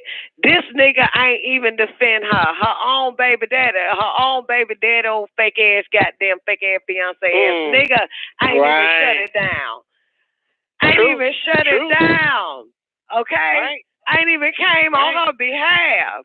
If that was goddamn Kim Kardashian, Kanye would have been goddamn doing 50 million videos outside Chicago, walking, sitting in his house, This motherfucker would have been doing it at a subway, on an airplane, still doing videos. Y'all bet that motherfucker white bitch, y'all just that bitch got that motherfucker wanna fuck y'all niggas. Drake, he be calling out names. All you niggas. You fucking lying. Jealous. True. Yeah, that was Kanye now. Kanye loves some Kim, bitch. He will go in on your ass, say something about my fucking wife, I'm going in on your ass. This motherfucker has do not, this old weak ass, offset old bitch ass nigga here is quiet. He happy the bitch Instagram is out so he can shove his dick in her mouth now. So she won't be being Cardi B for us. She gonna be his dick sucker for him. He okay with that. His bitch ain't on Instagram right now popping. He okay with that shit. And your album you didn't even get the best album of the year award. You and your goddamn cousin and uncle rap group. You weren't even fucking nominated. You know he's jealous of her. Especially if he ain't come to her aid with all the other niggas trying to go the fuck off on her ass. Come on, right. Now. He like that shit. He by her side when she get the award. You see him in the shot. In the shot now. In the shot. She in the shot. She in the shot and shit. When she getting there, she go, she happy and shit. He like, damn, that speak volume. She better get rid of that fucking nigga before she end up in a bathtub with full of pills, drowned, and that baby of hers end up going through the same fate. That's Bobby fucking Brown. That nigga Offset. She need to get the fuck away from him. All right now. Jealous. Y'all got to watch that goddamn Whitney shit. The one I told y'all to watch. Not that old Lifetime bullshit. Y'all got to watch that. You really see that old faggot, jealous ass nigga for who he is. And this ain't somebody telling the story. You literally see him. It's all documented. Video documented all his actions. The one with Whitney speaking when it's actually their clips, right? Like her. That one? Yeah, you see all that. You see his jealousy for her best friend. He wanted to get rid of that bitch, get her out of the way so Whitney can stay drugged the fuck up. And Whitney stopped doing. I mean, you see all that shit. You just see it all. You see it all. That's why I say, any bitch, if you wanna, I don't give a fuck if you wanna open up a nail salon, get rid of the nigga. I don't give a fuck if you wanna sell candy out the house, get rid of the nigga. If you ever want to be prosperous, ambition, with a purpose, with a motherfucking whatever it is, you got to get rid of that nigga first. Because he going to be jealous regardless. He going to be jealous and going to sabotage I don't give a, even if you just want to put and invest your time in your children and make them motherfuckers turn into the next Michael Jackson or Janet Jackson, get rid of that nigga. He going to interfere. Don't matter. You got to get rid of, if he a black man, get rid of that motherfucker. Don't matter what it is. If you want to do hair in your house, braid bitches hair up in your house and make some money and build up your client, you got to get rid of that nigga that's in your life. You gonna have to get rid of him, no matter what it is. Bitch, if you just want to color like me every fucking day, you got to get rid of that nigga. Because he going to prevent your ass from coloring. You end up coloring outside the fucking line because he come making all that damn noise and putting his foot on the table that you coloring on. Trust me, I lived it. God damn it. You got to get rid of the black man. I'm telling you. Okay, the black nigga, and eventually you're gonna have to get rid of your fucking son too, cause he's gonna end up one sabotaging, jealous ass motherfucker. I guarantee you, especially if he got his dad in him. It's different. I'm telling you, that nigga goddamn started fucking up shit. That's what they do. That's what they do. And they never come. They never swing on nobody but you. Understand that shit. They don't swing on nobody but you. Yep. My son's still swinging on me. And I ain't the one that did that shit to his ass. He should be swinging on them niggas. But I still get swung on. It's just what the fuck that shit is. Some black man syndrome. You don't want that shit. They red with envy. Yeah. I'm saying, if you want a job, bitch, and you want to work at McDonald's, get rid of that nigga. He gonna interfere with that shit. I'm telling you, it don't matter what. I don't give a fuck what it is. I'm telling you, you have to die. You gotta separate. It's gonna be an issue. You cannot pop off what you want and pop off without interference. But a nigga can get us. The majority of us won't interfere. He ain't got the issue, but with one bitch always getting on his nerves when he want to focus on selling a French fry out the door every day. But hey, we don't bother motherfuckers. We don't bother. We don't even bother our fucking kids if they watching TV. We'll make them wait to wash the damn dishes. Okay, fine. You're watching TV. Okay, you're playing your video game. Well, when you get off that level you on, then go wash the dishes. We do not fucking debo. We don't turn the game off. We don't get in their way. We don't ruffle their fucking nerves and shit. We just tell them, after this level, pause the fucking game and wash the damn dishes. We don't unplug shit, do we? Ain't that right, She-Dog? We do not interfere. We don't do no shit like that. You know what I'm saying? You doing something, motherfucker, when you finish doing it, then do what the fuck I say. That's how patient we are. We're not finna just aggravate your ass until you stop doing what you're doing. We have a tendency of respecting everyone's doing. Oh, you sleep. I didn't know you were asleep. Well, when you wake the fuck up, clean this shit up, and we'll close the damn door. A nigga don't want nothing from us but for us to get the fuck up. We sleep, he turns the light on and start talking all fucking loud and turn the fucking TV on. Does not even give a fuck about our sleep. You understand? And it's 8 TVs in a damn house, or 2. One on your phone, motherfucker. Must you really come in this bitch while I'm trying to sleep? So, no, we respect everyone's sleep. We respect everyone's little bullshit-ass life they think is important. We give them time. But once you finish your no-life-having ass, motherfucker, take the trash out. We still respect whatever the fuck you think is the most important in your fucking life, no matter you the child or somebody else's fucking child that now becomes our man. We respect your low life, think you doing something more important. Time. We respect it. We will always respect that shit. Always. Child or not. Right? That's the majority of black women. True. But do we get that shit? No. We don't get that shit. We don't get that shit. Motherfucker called me, know damn well I'm asleep, and will still hold a conversation with me. I call a motherfucker and realize they fucking sleep. I say, oh, shit, you sleep. Goddamn. I'll call me when you wake up. No, I'm good. That's how Doc do it. Oh, I'm good. No, I can talk. No, nigga, no. Get your fucking rest, nigga. This ain't that damn important, motherfucker. Get your ass back to sleep. I didn't know. God damn it. It's quite simple around this bitch. Me, Meth, I'm asleep. Motherfucker is want to hold a 50-minute conversation with a bitch that's asleep. Right. 50-minute conversation. I know men. I know males. I happen to have one. Studied one. Came out the pussy, studied his bitch ass the same goddamn way. And no, they ain't got the same daddy. This is how men are. I'm glad I was a hoe once upon a time. Because they all the same. They all the fucking same. They all the fucking same, goddammit. I mean, for real. They all the fucking same. Very true. They do not value your time. Only theirs. They all the fucking same. They don't value that bitch you want to pick your boogers. They gonna interfere with that shit. They don't, I mean, you know what I'm saying? They interfere your bath time, your shower time, your shit time. You know, whatever you got going on, they got to come in and fuck with it. Whatever they got going on, you don't fuck with it once you realize that's what you're doing. Oh, I see you watching TV. I'll come back later. That's how we roll. God damn it. Yeah.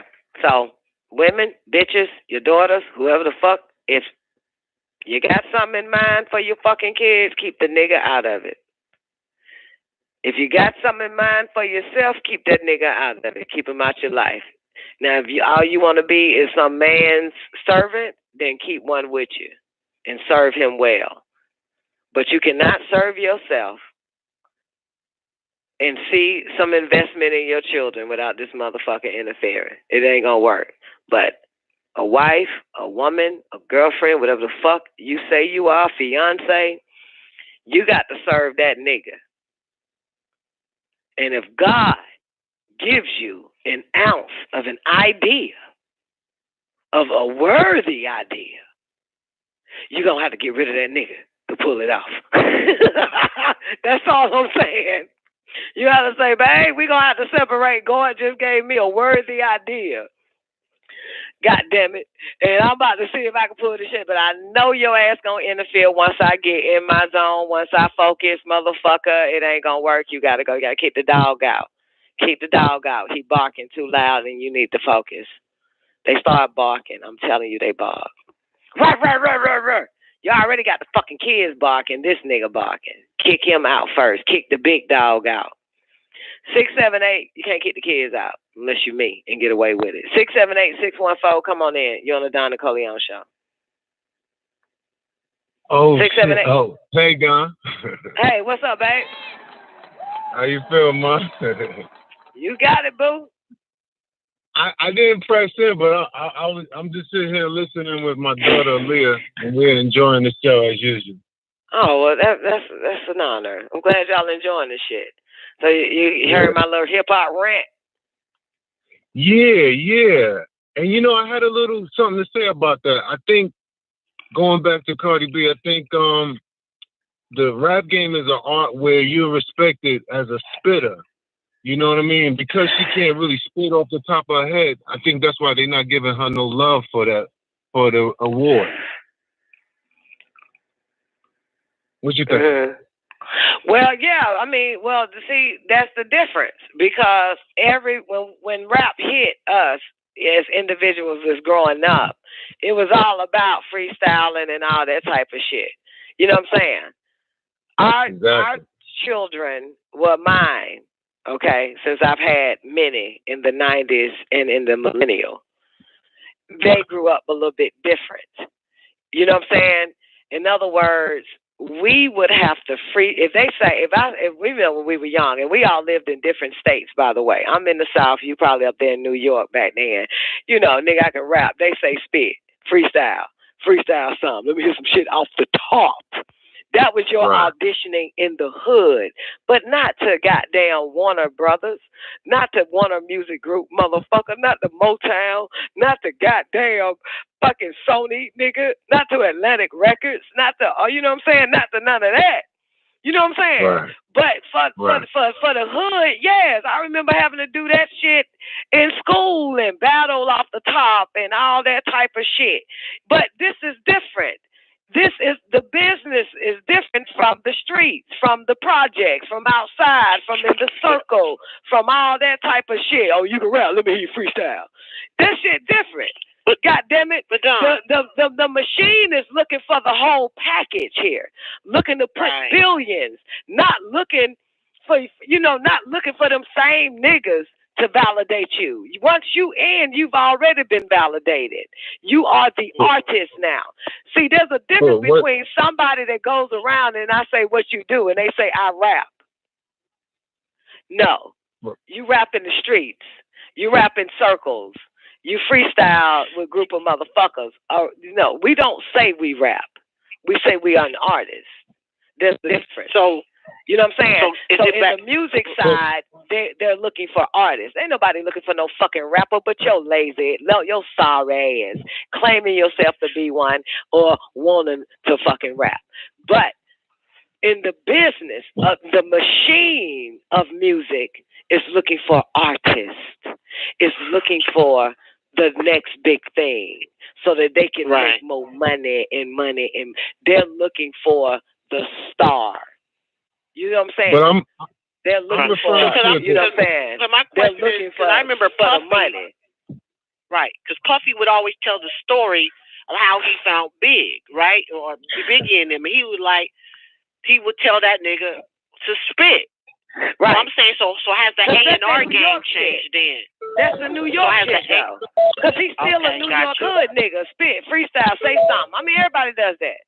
I mean, that shit will still happen today. Even with people who sing. And I've been with goddamn platinum producers, and they say, well, sing something. It's no different than saying spit something. You know what I'm saying? Rap something, say something, spit something, sing something. It's no different. Dance, goddamn it. Shit. Let me see you dance. Goddamn, I had a motherfucker audition for me right there saying he was a dancer. This is way before I started Dance Effects. Let's put this on record. Goddamn it. Okay, way before I started dancing, nigga wanted to audition in front of his mother as a manager and was like, he can dance too. I don't know why people swear I got the key to their success. Obviously, I must do. You gotta go to. But yeah, minding my damn business and shit. The mama come up and say, I'm manage him this and third. He been on a few this. He could dance for her. Girl, we out in the parking lot. This nigga just started just bust out dancing. Yeah, well, let me see you dance then. Fine. That's what you do. Let me see you dance. That's what you do. Let me see you sing. That's what you do. Let me see you rap. That's what you do. Then they got them. You got this. What it is. You know what I'm saying? Some of you bitches suck dick. Nigga gonna say, well, let me see you suck it then. Shit. Whatever the fuck you claim you good. But this pussy good. Well, let me see how good it is. Whatever it is, we gonna put you on the spot. You know what I'm saying? It doesn't matter what it is. You know what I'm saying? It doesn't matter what you say you fucking do. You're gonna be put on the spot to show and prove. And if you doesn't, then you're not that legit. You don't really want to fucking do it. So some people some people don't. You know what I'm saying? Some people do it right on the spot. You know what I'm saying? Don't fucking matter. Because that lets us know the type of person that can do it. Because I'm pretty sure, honey, Biggie ain't the first motherfucker he said that shit to. Biggie must have been one of the... Wait, let me finish my statement first. And then say, of course. Biggie must have been the one that did it right on the spot. Because most motherfuckers don't want to do a damn thing on the spot. Trust me. Okay? I dealt with many people who say they can sing, many people who say they can rap, many people who say they got songs out but ain't got a song out to pass me. But there are many that are ready right there and then on the spot to do it. Everybody else, I can't do it. Well, this ain't time. I don't feel comfortable. But must have been Biggie bad. And I didn't know shit about Biggie. It was my oldest brother that turned me on to Biggie. You know what I'm saying? I didn't even know who Biggie was. Because my older brother liked my ears. And he said, I want you to hear this nigga album. That I don't know what album it was. He said, I need you to check that nigga out and tell me what you think about him. Right. And I did. And I said, that nigga bad. That nigga bad. And the whole album popped. Right. The whole album popped like a motherfucker. Yeah. Yeah. And he asked me, he said, I thought so. He said, I had to let you hear. I wanted you to hear it too. My older brother, not Fred, bitch ass. As a matter of fact, Fred sent me songs and want me to fucking judge his songs. Okay. Right. He sent me songs last year and want me to fucking listen to the whole album and judge it. Yeah. Indeed. You know what I'm saying? Either I got a lot of time on my hands or I am the ear. I am the ear. Yeah. And the critiquing. Yeah. Right. Yeah.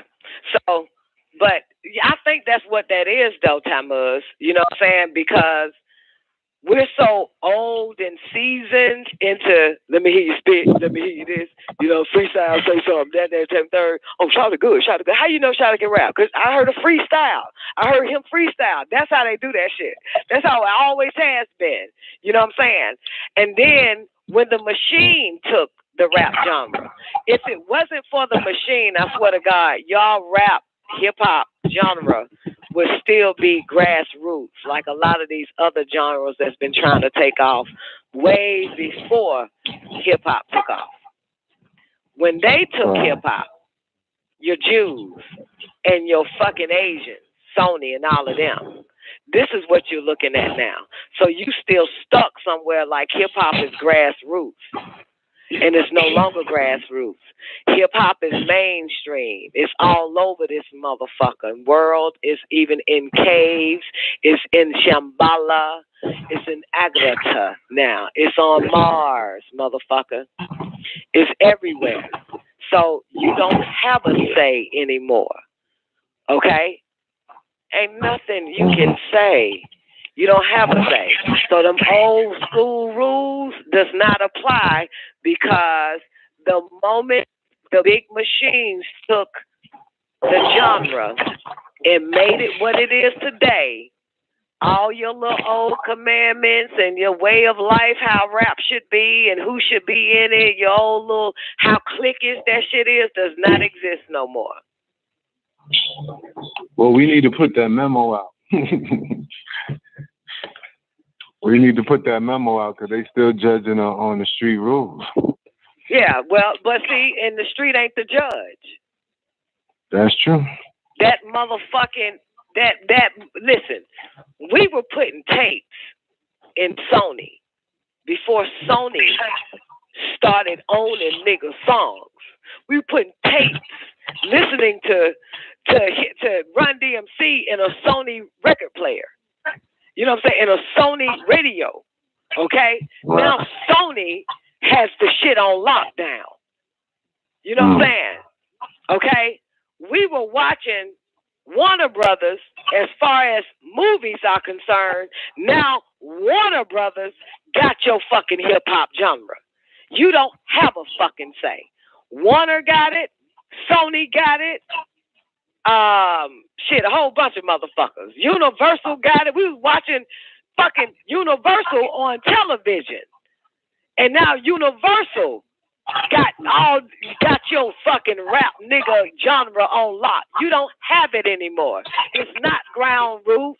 You don't have a say in who's hot and who's the fuck not, and why the fuck this motherfucker ain't got a motherfucker, why she got a Grammy. You ain't even do the Grammy. You ain't even started your own shit. You passed it on to the machine, to the gods of Pan. You passed it on to Pan.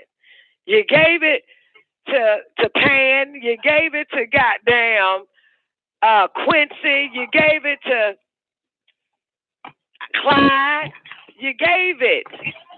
So so that memo, Tamu, send that shit out to these dumbass niggas that was born in the 70s and beyond, because they have obviously ain't been paying attention to who mass produced these artists for them.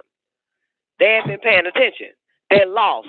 They still think this is some goddamn street game shit.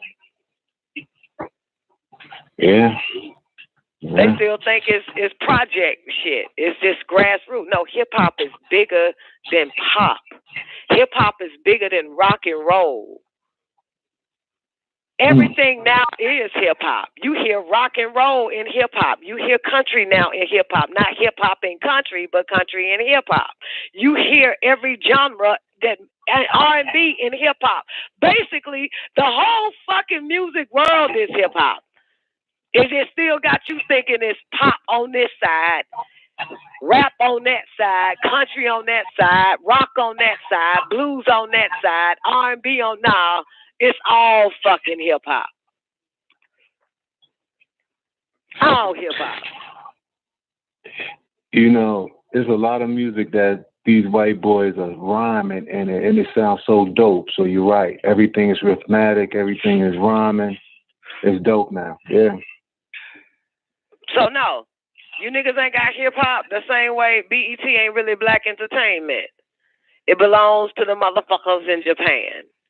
It belongs to Warner fucking Brothers. It belongs to a Universal Records. It's big. It's bigger than you rapping outside in the cold, spitting your own shit. It is now a form.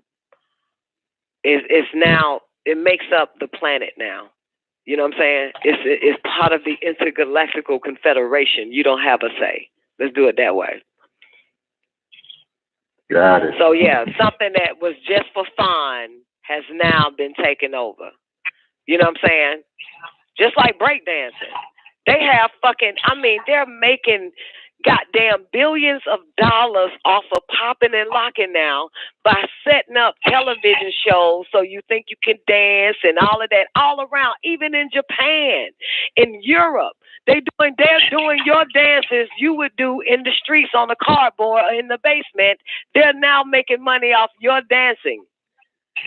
Okay? And your lyrical delivery. Because you can spit and you write your shit. Nobody gives a fuck. Once they get it, everybody gets to eat. There's a big difference, and everybody should eat. So yeah, it's not yours no more, nigga. Same way your blood ain't yours no more. You already been donated it to the goddamn Blood Cross, Blue Shield, and stupid shit like that, Blue Cross. So ain't nothing yours. Once you give it to them, they can do whatever the fuck they want to do with it. So no, hip hop ain't yours. Hip hop ain't black no more. Hip hop is blue. It belongs to the planet Earth now. And whoever's born will receive it. It's the blue planet. It's the blue. Got it. Yeah, it ain't niggas no more. It's not yours, so you don't have a say. Who's hot, who's not, motherfucker. Yeah. Good. Yeah. And when I went to the BMI Awards last year, where they honored Patti LaBelle, yeah, I was there for the icon. She got the icon for BMI, Patti LaBelle. Yes, I was right there with her. Just put that on record. Okay, I was there in the second row. Okay, at the Woodruff Art Center. Yeah, I have to put it on record. Was it Woodruff? Oh shit, now I don't remember where. But that's not the point. The point of it is when they did Drake, because Drake, when they did a lot of Drake shit, the people who got the awards for Drake was Caucasians. That shit fucked me up. Who got the publishing for Drake music was Caucasians. I'm talking about just the BMI awards now. BMI consists of everybody got a hand. Publishing companies, all that other type of shit. Writers, rappers, singers, producers, doesn't fucking matter. But it was a lot of Caucasians that dominated the rap music you love today. They got the awards. You know what I'm saying? And the white bitch got the publishing award for my favorite song Drake did. This sex so good, I shouldn't have to. For free, that bitch got that award. Yep, publishing of the year. Her company got that BMI award for that song. Yeah. So it's a lot that you're missing because you're just stuck in hip hop. But you got to understand the way the whole machine works when it comes to music itself, the business, on the business side. You know what I'm saying? On the business side, so you'll find out that a lot of these, your favorite rappers' machines are all Caucasians, from producers to publishers to writers. You'll find a lot of that shit out. I mean, for real. I swear, if you sit where I sit, bitch, with the royalty companies and go to their fucking award shows, you'll fucking see. You watching Grammys, you missing something. You watching BET Awards, you missing it. You watching all that dumbass award show, you better hit up them royalty company awards and you'll find out who's really behind your artist or that fucking song you like so much. And the majority of them are Caucasians. The music is fucking incredible. I was shocked. Because I ain't been to the BMI since 2002, BMI Awards. And in Miami, that was my first one. So, shit. But come speed it up. All these years, last year went, shit, what number of Caucasians getting your favorite rappers awards? Yep. Would have never known. Incredible. You think, goddamn, that rap beat was made by some nigga? That's a white boy. That's a white boy. You like that beat? That beat bad fuck. Cause I know niggas only like beats. I like the beat. Yeah, well, white boy made it. Go look it up. Go look at all your favorite shit. You'll find out. You got to do a little bit more research, man, than to listen to a song and pat your feet, bob your head right top. You'll find out. Them boys is killing the game, and white women. They bad. But that's just with BMI. I'm up out of here, though. Y'all have an awarding day. Again, we on YouTube. Our YouTube page for 90 days is 90 Day Lockdown Radio. I'll drop the link on Don NICOLEONE page on Facebook. And make sure you subscribe and hit the bell button because we're going to be on this streaming on YouTube for 90 days since Neff got us locked up. So, yeah, 90 Day Lockdown Radio on YouTube. All right, y'all have an awarding day. And remember, take care of yourself. No one else will. It's good to hear your voice, Tammuz. Peace. Always. Thank you for using Blog Talk Radio. Goodbye.